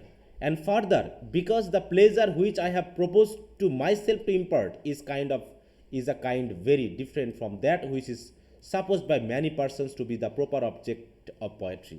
তাহলে আমি চেষ্টা করেছি একটু ডিফারেন্টলি মানুষকে একটু প্লেজার দেওয়ার, অন্য ধরনের, সাধারণত মানুষ যেগুলো করে থাকে। হ্যাঁ, প্রপার স্যার আমাদের ইন কোর্স এক্সাম চলছে তো এই জন্য একটু লিভ নিতে আচ্ছা, হবে যাদের এখন। ইনকোর্স পরীক্ষা চলছে তারা লিভ নিতে পারো, সমস্যা নাই, লিভ নিয়ে নাও। হ্যাঁ, আমি রেকর্ডটা একটু দেখে নিও দয়া করে। Without being culpably particular, I do not know how to give my reader a more exact notion of the style which it was my wish and intention to write. মানে আমি বুঝতে পারতেছি না যে আমি কিভাবে আমার জনগণকে বোঝাবো, রিডারদেরকে বোঝাবো যে আমার উদ্দেশ্যটা কি স্টাইল নিয়ে। হয়তো আমি এটা বোঝাতে পারতেছি না, আমি চেষ্টা করতেছি এটা বোঝানোর। Then by informing him that I have at all times endeavour to look steadily at my subject. কারণ আমি অন্যদের দিকে তাকিয়ে না, অন্যদের মতো করে আমি সবসময় আমার সাবজেক্ট নিয়ে চেষ্টা করে গেছি আপনাদেরকে জানানোর যে আসলে আমার রাইটিংয়ের উদ্দেশ্যটা কী, বা এর স্টাইলটা কী হবে, এবং আমার নোশন মানে এক্স্যাক্ট নোশনটা কী আমার রিডারকে বলার। Consequently there is I hope in this poems little falsehood of description. অথবা আমি কোনো ফলসুড নেই না, অন্তত এটা আমি ওই ঘোড়াকে মানুষের বৈশিষ্ট্য দিয়ে, হ্যাঁ, বা হচ্ছে কোনো অ্যাবস্ট্রাক্ট চিন্তাভাবনাকে মানুষের বৈশিষ্ট্য দিয়ে আমি কোনো ফলস ডেসক্রিপশনে আসিনি। আমি যা আলোচনা করেছি তাই এক্সাক্ট আলোচনা করেছি। And my ideas are express in language, এবং আমি এমন ল্যাঙ্গুয়েজ দিয়ে আলোচনা করেছি fitted to their respective importance, অন্তত ল্যাঙ্গুয়েজটা অন্তত যে আলোচনাগুলো আমি করতে চেয়েছি, যে বিষয়গুলো তুলে ধরতে চেয়েছি তার সাথে উপযুক্ত, তাই তো, যে কেন আমি যে বিষয়টা ইম্পর্টেন্স দেওয়ার চেষ্টা করি তার সাথে অন্তত এটা যায়। Something must have been gained by this practice, আর আমার মনে হয় এইভাবে আমি কিছু না কিছু অর্জন করেছি। And as it is friendly two one property of all good poetry, namely good sense. অতএব একটা জিনিসকে আমি তুলে ধরতে চেয়েছি, সেটা হলো কি, যে গুড পোয়েট্রির যে প্রপার্টি, যেটাকে আমরা গুড সেন্স বলি, অন্তত এই গুড সেন্সটা ঠিকমতো ফুটে উঠেছে আমার এই কমন ল্যাঙ্গুয়েজ ব্যবহার করার কারণে। But it has necessarily cut me off a large portion of phrase and figures of speech. আর এটা করতে গিয়ে হয়তোবা আমি ব্যাপক পরিমাণে যে ফিগার অফ স্পিচ বা ফ্রেজগুলো আছে সেগুলোকে হয়তো আমি বাতিল করেছি, কাট অফ করেছি। Which from father to son have long been regarded as the common errants of poets, যেগুলো হয়তোবা একদম পয়েটরা তাদের বংশীয়, উত্তরাধিকার সূত্রে ব্যবহার করে আসতেছিল। ওরে বাবা, দাঁড়াবো একটু, আমি অফ করে আসি।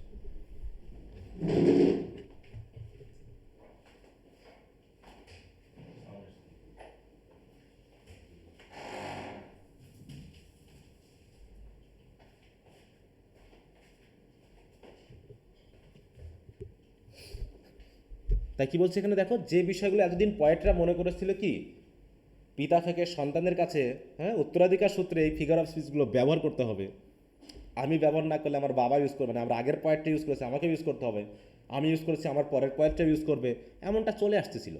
কিন্তু যেগুলোকে আমি আপাতত বাদ দিয়েছি, আমি এগুলোকে ইনহেরিটেন্স হিসাবে মনে করি নাই। I have also thought it expedient to restrict myself still further, আমার আরও নিজেকে রেস্ট্রিক্ট করতে হবে বলে আমি মনে করেছি, having abstain from the use of many expressions. আরও বিভিন্ন ধরনের এক্সপ্রেশন মানুষ ইউজ করতো, যেগুলোকে in themselves proper and beautiful, হয়তো বা যে এক্সপ্রেশনগুলো সুন্দর বা যথাযথ বলে মনে হতো, কিন্তু but which have been falsely repeated by bad points, কিন্তু যেগুলো হয়তো ব্যাড পয়েন্টস সেটা বারবার ইউজ করে গেছে, একজন ইউজ করেছে, আরেকজন ইউজ করেছে, আরেকজন, এগুলো ইউজ করতে করতে পুরো ডিসগাস্টিং করে ফেলেছে। তাই বলছে till such feelings of disgust are connected with them, মানে এত বেশি ব্যবহার করেছে যে পুরো ডিসগাস্টিং হয়ে গেছে। এইগুলোকে আমি এড়িয়ে যাওয়ার চেষ্টা করেছি, সেগুলো হয়তো বা সুন্দর ছিল, প্রপার ছিল, কিন্তু তারপর আমি এড়িয়ে গেছি কেন, কারণ এগুলো কবিরা এত পরিমাণে ইউজ করেছে যেগুলো এখন ব্যবহার করাকে খ্যাত মনে হচ্ছে, এই জন্য আমি ওগুলোকেও বাদ দিয়ে গেছি। কারণ কি, as it is scarcely possible by any act of association to overpower, কারণ এগুলোকে যদি আমরা ব্যবহার করি বারবার, তাই তো, তাহলে এইগুলোকে আসলে ওভার পাওয়ার করে বাতিল করার মতো ক্ষমতা কারণেই, তাই আমি আমার এই কাজগুলো দিয়ে চেষ্টা করেছি যে এইগুলোকে বাতিল করতে, দিয়ে খুবই কমন ল্যাঙ্গুয়েজ ইউজ করা এবং মানুষের বৈশিষ্ট্যকে মানুষের ভাষায় তুলে ধরা, মানুষের চরিত্রকে মানুষের কমন ল্যাঙ্গুয়েজে ইউজ করা, এটা আমি বরাবর চেষ্টা করে গেছি। অতএব এর ভিতরে যদি কোনো ভুল ভ্রান্তি হতেই থাকে তাহলে সেগুলো আশা করি আমার রিডারেরা মেনে নিবে। আচ্ছা, কি বোঝা কিছু যাচ্ছে নাকি, বলো কি বলতে যাচ্ছে আমাদের কবি, বোঝা যাচ্ছে না? বুঝতেছি না, বুঝলে বলবা। এমনি কথা মানে তার কথাবার্তাগুলো মোটামুটি সিম্পলি আছে, হয়তো সেন্টেন্স স্ট্রাকচারগুলো অনেক বড় বড়, কিন্তু যেটা বলতে আছে সেটা তিনি একদম ক্লিয়ারলি বলে দিচ্ছেন। বলছে, if in a poem there should be found a series of lines or even a single line in which the language, though naturally arranged and according to the strict laws of meter, does not differ from that of prose, there is a numerous class of critics who, when they stumble upon this prosaism, as they call them, imagine that they have made a notable discovery and exalted over the poet as over a man ignorant of his own profession. দেখো কত বড় একটা sentence, মানে মানে একটা spoken ল্যাঙ্গুয়েজের মতো কিন্তু তার লেখাগুলো, এই যে অ্যাজ দে কল, হু, মানে অনেক ছোটোখাটো। দেখো মেন সেন্টেন্স স্ট্রাকচারটা কিন্তু একটাই, এখানে কিন্তু একটা বিষয় বলা হয়েছে যে if in a poem there should be found a series of line or even a single line, যেগুলো কি হবে, দেখো যেগুলো কি হবে, does not differ from that of prose, সেখানে কি আছে, অনেকে আছে, there is a numerous class of critics, যারা মনে করে কি who imagine that they have made a notable discovery and exult over the poet as over a man of ignorant of his profession. হয়তোবা দেখা যাচ্ছে আমি অনেক কবিতা আছে যেখানে অনেক অনেক লাইন আছে, অথবা সিঙ্গেল লাইনও আছে, যেখানে হয়তো এমনভাবে অ্যারেঞ্জ করা হয়েছে, দেখো according to the strict laws of metre, হয়তো মিটারও ইউজ করা হয়েছে, অ্যারেঞ্জও ঠিক মতো করা হয়েছে, কিন্তু প্রোজ থেকে আলাদা হয়নি, মানে সেন্টেন্সগুলো লম্বা লম্বা হয়ে গেছে, প্রোজের মতো লাগতেছে। তখন হয়তো অনেক ক্রিটিক বেরিয়ে আসবে, তারা এসে বলবে এটা কোনো কবিতা হলো, এ তো সব প্রোজের মতো করে লেখা হয়েছে। এবং তারা কি করবে, অ্যাজ দে কল দেম, তারা তাদেরকে প্রোজিয়াজম বা প্রোজ বলে মনে করবে। তারা কি মনে করবে, who imagine that they have made a notable discover, তারা মনে করবে ও পেয়েছি এবার, হ্যাঁ পেয়েছি একটা জিনিস। এইবার কি করবে, কবির নামে যত রকমের গাল গল্প আছে তাই বলা শুরু করবে। কারণ কি, তারা মনে করবে এই কবি মনে হয় তার প্রফেশন সম্পর্কে জানেই না। কবিদের কাজ হলো ছন্দ দিয়ে লেখা, কবিদের কাজ হলো মিটার দিয়ে লেখা, কিন্তু তোমরা এত বড় বড় লাইন লিখছো কেন, এত বড় প্রোজের মতো করে লিখছো কেন, তাহলে এটা কোনো কবিতা হইলো? তারা হয়তো এসে এরকম গাল গল্প দিবে। হ্যাঁ, তাই বলছে exult over the poet as over a man ignorant of his own profession. মনে করবে এই সেই লোক ডাক্তার হিসাবে ডাক্তারি বোঝে না, এ নাকি পয়েট হতে আসছে, সে তো পয়েটই বোঝে না, পোয়েট্রি বোঝে না, কীভাবে পোয়েট্রি করতে হয়। এরকম এসে অনেক ক্রিটিক্স হয়তো আমাদেরকে সমালোচনা করবে, কিন্তু আসলে এরকমটা ব্যাপারটা নয়। কারণ আমরা এর আগে অ্যানাপোলজি ফর পোয়েট্রি পড়লাম, তাই না? ওখানে কি বলা হয়েছে, যে মিটার কি খুব জরুরি পোয়েট্রির জন্য? না স্যার, ওটা একটা ডেকোরেশন, জাস্ট অ্যাড অন। হ্যাঁ ওটা একটা ডেকোরেশন, ওটা পোয়েট্রির জন্য একদম মূল ইয়া না। অতএব ছন্দ দিলেই যে পোয়েট্রি হবে তা না। Now this men would establish a canon of criticism, তারা ব্যাপক পরিমাণে ক্রিটিসিজম দিবে। Which the reader will conclude he must utterly reject, হ্যাঁ, if you wishes to be pleased with this volumes. তাই বলছি কি দেখা, যেখানে কি করবে, which the reader will conclude he must utterly, তখন ক্রিটিসিজম পড়ে রিডারেরও ভাববে থাক এর পরে লাভ নেই ভাই, যা বলেছে, মানে সমালোচনা করলে তো মানুষ আর ওর ভিতরে ঢোকে না, তাই রিডারেরও ভেবে নিবে যা একদম পুরো রিজেক্ট করলাম, এই কবিতা আমি পড়বো না। যদি তার ইচ্ছাও হতো যে আমি পড়বো, এটা যদি ইচ্ছা করতো তাও আর পড়বে না। কারণ এই যত সব সমালোচক আছে যারা এমনভাবে তুলে ধরবে যে আর মানুষের আগ্রহ হয়ে হারিয়ে ফেলবে। And it would be a most easy task to prove to him that not only the language of a large portion of a very good poem, even the most elevated character must necessarily accept with reference to the meter in no respect differ from that of a good prose, but likewise that some of the most interesting part of the poem will be found to be strictly in the language of prose when prose is well written. তার মানে কি এখানে একটা জিনিস দেখা যাচ্ছে যে and it would be a most easy task to prove to him that not only the language of a large proportion of every good poem, বলতে শুধুমাত্র গুড পোয়েমদের ল্যাঙ্গুয়েজ নিয়ে কথা না, বলছে এমনকি অনেক প্রোজ আছে, এখানে একটা জিনিস বলা আছে দেখো, যে likewise that some of the most interesting part of the poems will be found two B strictly in the language of pros when pros is well written. হ্যাঁ, মানে ব্যাপারটা হচ্ছে এরকম, তিনি বলতে চেয়েছেন আমরা প্রোজ নিয়ে কথা বলছি না, আমরা পয়েম নিয়ে কথা বলছি। অতএব হয়তোবা প্রোজকে পয়েম ফলো করেনি, বরং পয়েমকেই প্রোজ ফলো করেছে। কারণ প্রোজে হয়তো এত সুন্দর ল্যাঙ্গুয়েজ ইউজ করা হয়েছে যে ল্যাঙ্গুয়েজগুলো হয়তোবা পয়েমের মতো, তাই তোমরা বলতেছো যে তোমার পয়েমটা প্রোজের মতো হয়ে গেছে। আসলে পয়েম প্রোজের মতো হয়নি, বরং প্রোজই পয়েমের মতো হয়েছে। কারণ প্রোজে এমন সুন্দর ল্যাঙ্গুয়েজ ইউজ করা হয়েছে যে মনে হচ্ছে যেন এটা পয়েমের মতো। ঠিক আছে, তো ব্যাপারটা এরকম যে তোমরা আবার পয়েমকে প্রোজ বলে মনে করো না, বরং প্রোজ যে ল্যাঙ্গুয়েজ ইউজ করা হয়েছে ওটা পয়েটিক ওয়েতেই ইউজ করা হয়েছে। তাদের ভিতরেও ছন্দ আছে, কারণ তাদের ভিতরেও একটা নির্দিষ্ট থিমেটিক বিষয় আছে। অতএব এটা ভেবে নাও যে যত বড় ল্যাঙ্গুয়েজই তুমি ইউজ করো না কেন, যে ল্যাঙ্গুয়েজ ইউজ করো না কেন, এটা হচ্ছে পয়েমের, এই ল্যাঙ্গুয়েজগুলো পয়েম থেকে আসা। অতএব মনে করার কোনো দরকার নেই, বলছে in no respect differ from that of good prose. অতএব একটা প্রোজ এবং একটা পোয়েট্রির বা পয়েমের ল্যাঙ্গুয়েজ কখনো আলাদা হতেও পারে না, যদি সেগুলো ভালো হয়, গুড হয়, এক্সাক্ট হয়। তাহলে প্রোজ পোয়েট্রি সবার ল্যাঙ্গুয়েজ একই হতে পারে। অতএব প্রোজ পোয়েট্রি ল্যাঙ্গুয়েজ আলাদা বলে কিছু নেই। The truth of this assertion might be demonstrated by innumerable passages from all the poetical writings, even of Milton himself.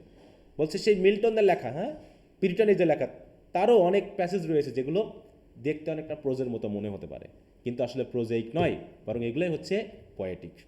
Two illustrate the subject in a general manner I will adduce a short composition of Gray. এই যে Thomas গ্রের এখানে কবিতার অংশ দিয়েছে, যে তিনি দেখিয়েছেন এখানে, বলছে who was at the head of those who by their reasoning have attempted to widen the space of separation betwixt prose and metrical composition and was more than any other man curiously elaborated in the structure of. দরকার নেই, তার মূল কথা হলো যে poetry এবং প্রোজের যে language অনেক সময় একই রকম হয়ে যেতেও পারে, এটা নিয়ে টেনশন করার কোনো কারণ নেই। এখানে একটা উদাহরণ দিয়েছে থমাস গ্রের একটা অংশ থেকে। তা বলছে it will easily be perceive, অতএব আমরা এখন সহজে বুঝতে পারছি যে the only part of this sonnet, এই সনেটটার একটা পার্ট হলো which is of any value is the lines printed in italic. বলছে এত বড় একটা সনেট লেখা হয়েছে, এত বড় সনেটের মধ্যে মাত্র এইখানে যে ইটালিকে লেখা যে লাইনগুলো এগুলোই হচ্ছে সবচেয়ে সিরিয়াস লাইন, বাকিগুলো সব গল্পের মতো, কাহিনীর মতো।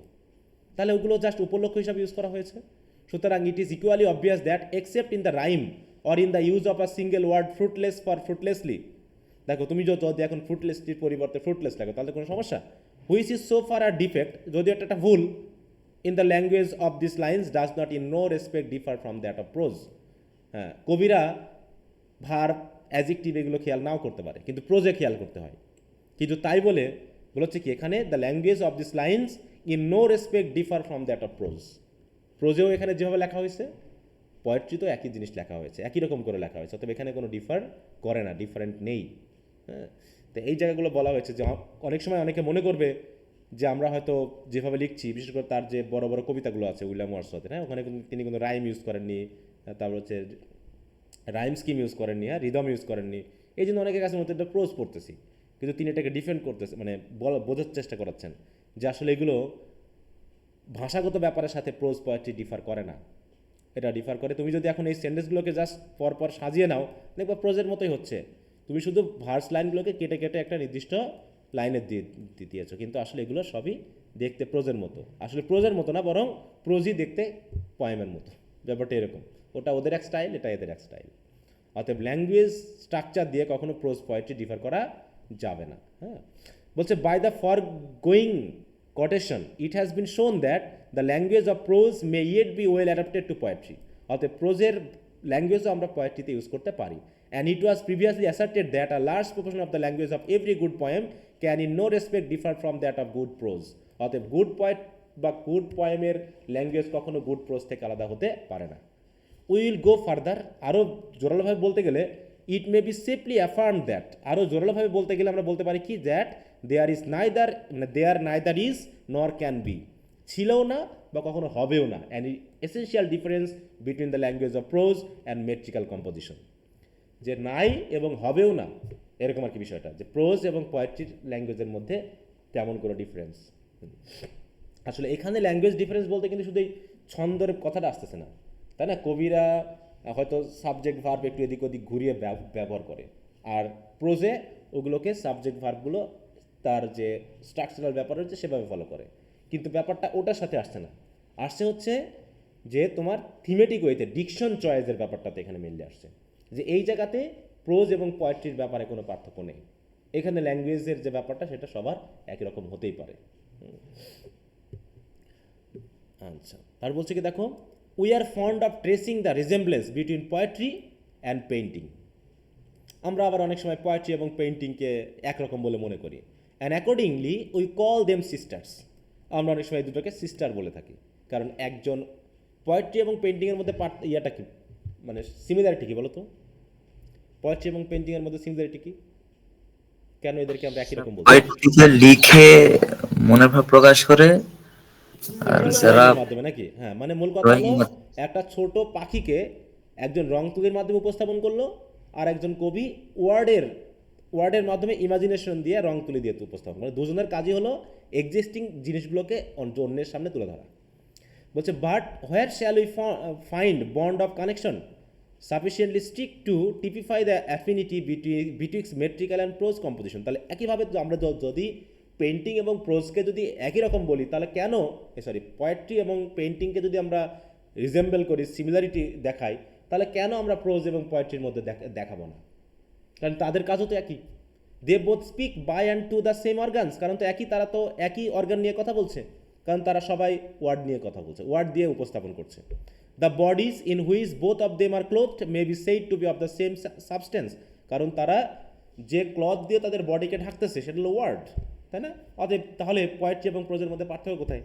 দেয়ার অ্যাফেকশন আর কেন্ড্রেড, তাদের চিন্তাভাবনা, তাদের পারপাসও তো এক, অ্যান্ড অলমোস্ট আইডেন্টিক্যাল, এবং প্রায় একই বলা যায়, not necessarily differing even in degree. সুতরাং প্রোজ এবং পোয়েট্রির কাজ তো একই, কোনো একটা বিষয়কে তুলে ধরা। হ্যাঁ, দেখো যেমন আমরা হাউ ডু আই লাভ দিতে তুলে ধরা হয়েছে, কীভাবে স্বামী এই ওয়াইফ তার স্বামীকে ভালোবাসবে, একইভাবে আমরা পেয়েছি কি গিফট অফ দ্য মেজাইতে, সেখানে স্বামী স্ত্রীর ভালোবাসা। তাহলে দুটার তো থিম একই নাকি, শুধু একটাতে মেট্রিক্যাল কম্পোজিশন মিটার দিয়ে লেখা, আর একটা হচ্ছে প্রোজেইক ওয়েতে উপস্থাপন করা স্টোরি আকারে, কিন্তু দুটার কাজ কি একই না?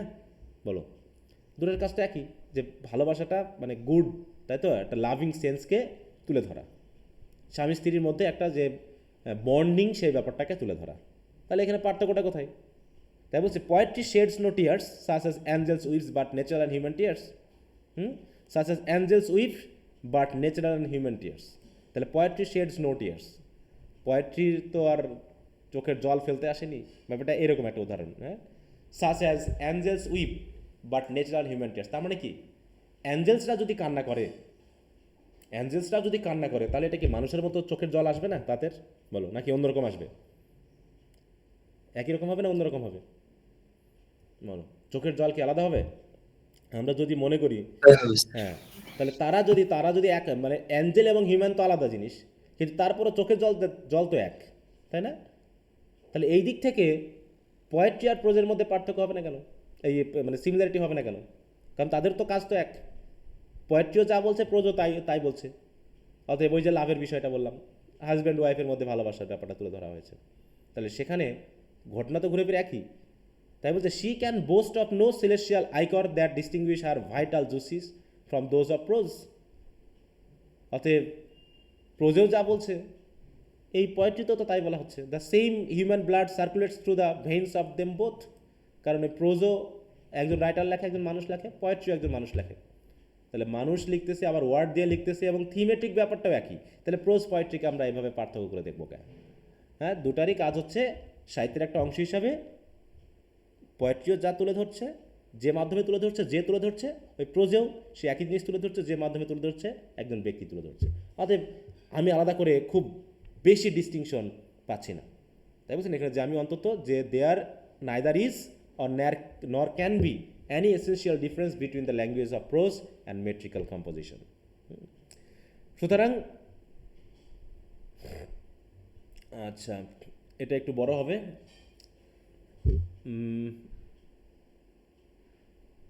তাই বলছে ইফ ইট বি অ্যাফার্মড, অথবা আমরা যদি একটু জোর দিয়ে বলতে চাই that rhyme and metrical arrangement of themselves constitute a distinction which overturns what has just been on the strict affinity of metrical language with that of prose, and paves the way for other artificial distinction which the mind voluntarily admits. মানে কি, তাই জন্য বলছে যে rhyme and metrical arrangement of themselves constitute a distinction. তাহলে prose এবং পোয়েট্রির মধ্যে একটা জায়গাতে ডিস্টিংশন তৈরি হয়েছে, সেটা হলো রাইম এবং মেট্রিক্যাল অ্যারেঞ্জমেন্ট, এছাড়া তো আর কোনো ইয়া নেই। কিন্তু তারপরেও প্রোজেরও তো একটা নির্দিষ্ট মেট্রিক্যাল ল্যাঙ্গুয়েজ আছে। কিছু কিছু রাইটার আছে যারা প্রোজকে এত সুন্দর করে লিখেছে মনে যেন কবিতার ছন্দের মতো। এবং তাই বলছে and paves the way for other artificial distinction which the mind voluntarily admits. হয়তো এই কারণে আরও হয়তো কিছু কিছু ডিস্টিংশন থাকতেই পারে, আর্টিফিশিয়াল ডিস্টিংশন থাকতেই পারে, যেটা হয়তো আমরা স্বীকার করে নিই। আর এইগুলো স্বীকার করে I answer that the language of such poetry as is here recommended is far as possible is a selection of the language really spoken by men. অতএব মানুষেই কথা বলে, সে প্রোজে হোক আর পোয়েট্রিতে হোক। অতএব মূল কথা হলো আমার যতটুকু আমি পেরেছি as far as is possible আমি সিলেক্ট করেছি মানুষে যে ভাষায় কথা বলে সেই ভাষা ব্যবহার করতে আমার পোয়েট্রিতে। And this selection however it is made with truth and feeling. এবং আমি চেষ্টা করেছি এর ভিতরে সত্য এবং মানুষের সত্যিকার ফিলিংগুলোকে তুলে ধরা। And will of itself from a distinction far greater than would be at first be imagined, and will entirely separate the composition from the vulgarity and meanness of ordinary life. তবে অবশ্যই আমি হয়তোবা এমন জায়গাতে যাব না যেখানে ordinary লাইফের মিননেস বা ভালগারিটিকে আমি তুলে ধরবো, বরং এগুলোকে আমি সেপারেট করে রাখবো। তাই বলছে কি, দেখো যে আমি চেষ্টা করেছি যে সত্যকে তুলে ধরতে, মানুষের অরিজিনাল ফিলিংকে তুলে ধরতে, এবং এটা করতে গিয়ে মানুষের অর্ডিনারি লাইফের যে মিননেস বা ভালগারিটি আছে সেই ভাষাগুলো বা সেই ল্যাঙ্গুয়েজটা থেকে আমি আমার ল্যাঙ্গুয়েজকে সেপারেট করে রাখবো। যে মানে অর্ডিনারি লাইফ মানে আমি এমন কিছু শব্দ ইউজ করবো না যেটা একদমই ভালগার। হ্যাঁ, and if metre be superadded thereto, আর যদি কখনো আমি মেটার ইউজ করে থাকি, I believe that a dissimilitude will be produce altogether sufficient for the gratification of a rational mind. তাই বলছে কি, আমি যদি মানে আমি যদি বা মিটার ইউজ করে থাকি তাহলে সেটা আমি এমনভাবে ইউজ করব যেটা আমার অন্তত অন্যান্যদের কাছ থেকে ডিসিমিলিটিউড হবে। আর dissimilitude will be produce altogether, হ্যাঁ, মানে অন্যান্য পয়েন্টটি থেকে আমারটা একটু আলাদা হবে। এবং সেটা অবশ্যই এমন না যে আলাদা হবে বলে আমার রিডারদের মাইন্ডকে সন্তুষ্ট করতে পারবে না, তা না। অবশ্যই যতটুকু আমি দিব না কেন সেটা অবশ্যই sufficient for the gratification of a rational mind.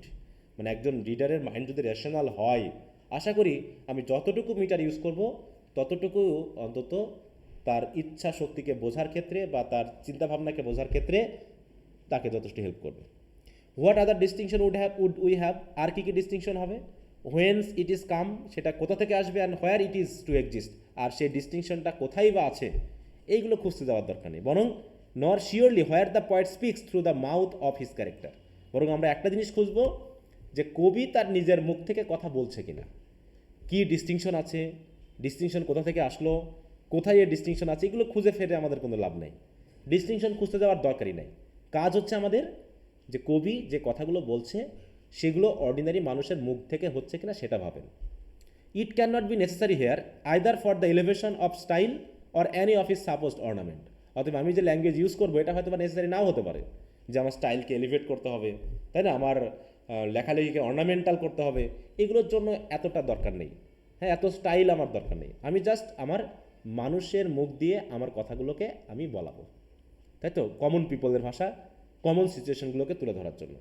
সুতরাং for if the poet subject be judiciously chosen, অতএব একজন পয়েট যদি তার সাবজেক্টটাকে ঠিকমতো চুজ করতে পারে, it will naturally and upon fit occasion lead him to passions and the language of which if selected truly and judiciously must necessarily be dignified and variegated.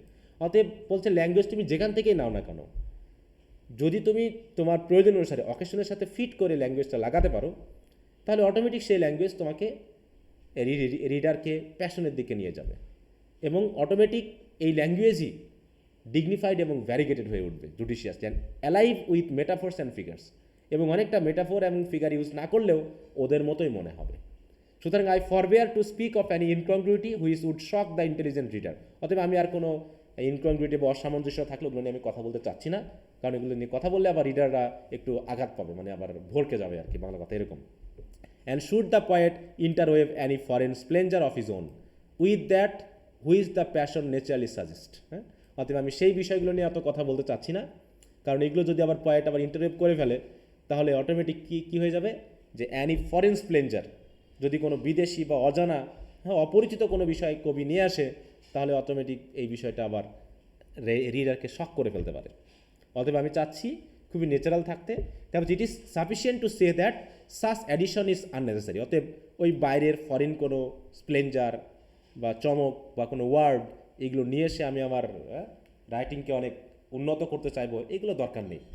And surely it is more probable that passages which with propriety abound with metaphors and figures, তাহলে যে প্যাসেজের ভিতরে প্রচুর পরিমাণে metaphor figure থাকে, will have their due effect, তাদের একটা effect আছে, হ্যাঁ, তাদের মানে একটা কার্যকরী ব্যাপার আছে, নেগেটিভ পজিটিভ ইফেক্ট আছে। If upon other occasions where the passions are of milder character the style also be subdued and temperate.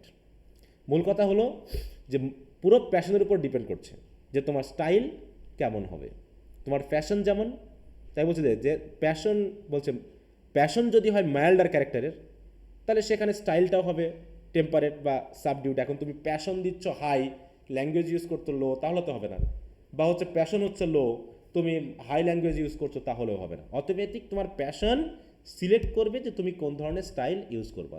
অতএব এটা নিয়ে তোমাকে ভাবতে হবে না, কারণ আমার ইমাজিনেশন আমাকে লিড করবে, অতএব আমার প্যাশন আমাকে লিড করবে, আর আমার প্যাশন আমাকে যে ধরনের স্টাইল সিলেক্ট করাবে, যে ধরনের ল্যাঙ্গুয়েজ ইউজ করাবে, আমি সেটা ইউজ করব। আমাকে জোর করে আমার লেখাকে তাই তো ডেভেলপ উন্নত করার জন্য, হাই অ্যারিস্টোক্রেটিক করার জন্য এত জটিল জটিল শব্দ ইউজ করা আমার দরকার নেই। প্যাশন যেমন আবার ভাষা তেমন, এই হলো কথা। আচ্ছা, কি বোঝা গেল এ পর্যন্ত? জি স্যার। আচ্ছা, আছে কয়টা? আমরা তো 15-14 শেষ করলাম, 29টা আছে। এখনো আছে, তা তোমাদের একটু পড়তে দিই, হ্যাঁ, 2-4টা।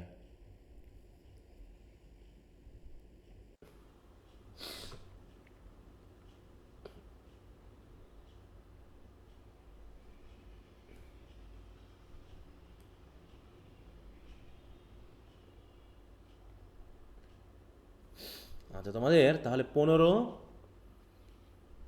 যদি পারো আর কি, হ্যাঁ মানে স্যার হুম, হ্যাঁ বলো। স্যার আমাদের বই কিন্তু স্যার আপনি যতদূর পড়াইলেন হুম, আমরা কিন্তু 12 পর্যন্ত পড়লাম, মানে কালকে থেকে যদি পড়ান তাহলে ওইটা শুরু হবে 13 থেকে। মানে কি সমস্যা এটা? তোমাদের বই কি কি বই? ট্রেনের বই স্যার। ও, আমার তো হচ্ছে অন্য একটা বই থেকে নেওয়া, তো এই জন্য প্যারাগ্রাফগুলো এভাবে কাউন্ট করা আছে, ঠিক আছে, নাম্বারিং করা। হ্যাঁ, কিন্তু ইয়া তো মিলছে নাকি, কথা মিলছে না? স্যার সবই আছে, একটু ওই আগে পিছে করে দেওয়া আছে। হুম, এগুলা ওই যারা, এটা হচ্ছে এবি সর্দারের বইয়ের মনে হয় অংশটা। তো সমস্যা তথ্যগুলো থাকলে হবে, এখানে তো প্যারাগ্রাফ নাম্বার তো আর অর্ডিনারি টেক্সটে থাকে না, এরা প্যারাগ্রাফ নাম্বারটা দিয়ে রাখছে, এটা করতে গিয়ে একটার সাথে আরেকটা ঢুকাইয়ে বা ছাড়াইয়ে আর একটা নতুন করে প্যারাগ্রাফ বানাইছে, এছাড়া কিছু না। আচ্ছা তাহলে যাই হোক, তাহলে তোমাদের আমাদের এখানে লাইন ওয়াইজ ওটা বর্ণনা করে দেওয়া আছে। হুম হুম, তাহলে তোমরা, আমি যেহেতু 15 পর্যন্ত পড়ালাম, তাহলে 16, 17 এবং 18 এই তিনটে একটু পড়ে ফেলার চেষ্টা করে দেখি, পারো কি না। মানে আমার কাছে মনে হচ্ছে যে অন্তত এই সেন্টেন্স স্ট্রাকচারের বিষয় থেকে তোমাদের একটু বুঝতে অসুবিধা হতে পারে, এই জন্য আমি একটু মানে ভয় পাচ্ছি যে তোমরা আসলে বুঝবা কি না। হ্যাঁ, তাছাড়া এমনি তথ্যগুলো সহজ। তা যতটুকু পারো আমি তোমাদের 18 পর্যন্ত দিলাম। 18 পর্যন্ত বললাম না 17? আচ্ছা 18, তাহলে 15, ছোটো আছে 16, 17, 18, এই 18 পর্যন্ত একটু পড়ে নিও। হ্যাঁ, আগামী ক্লাসে দেখি আমরা যতটুকু একটু পারি কিনা। আচ্ছা তো ঠিক আছে, তাহলে এই পর্যন্ত আজকে রাখি, তো আগামী ক্লাসে আবার কথা হবে।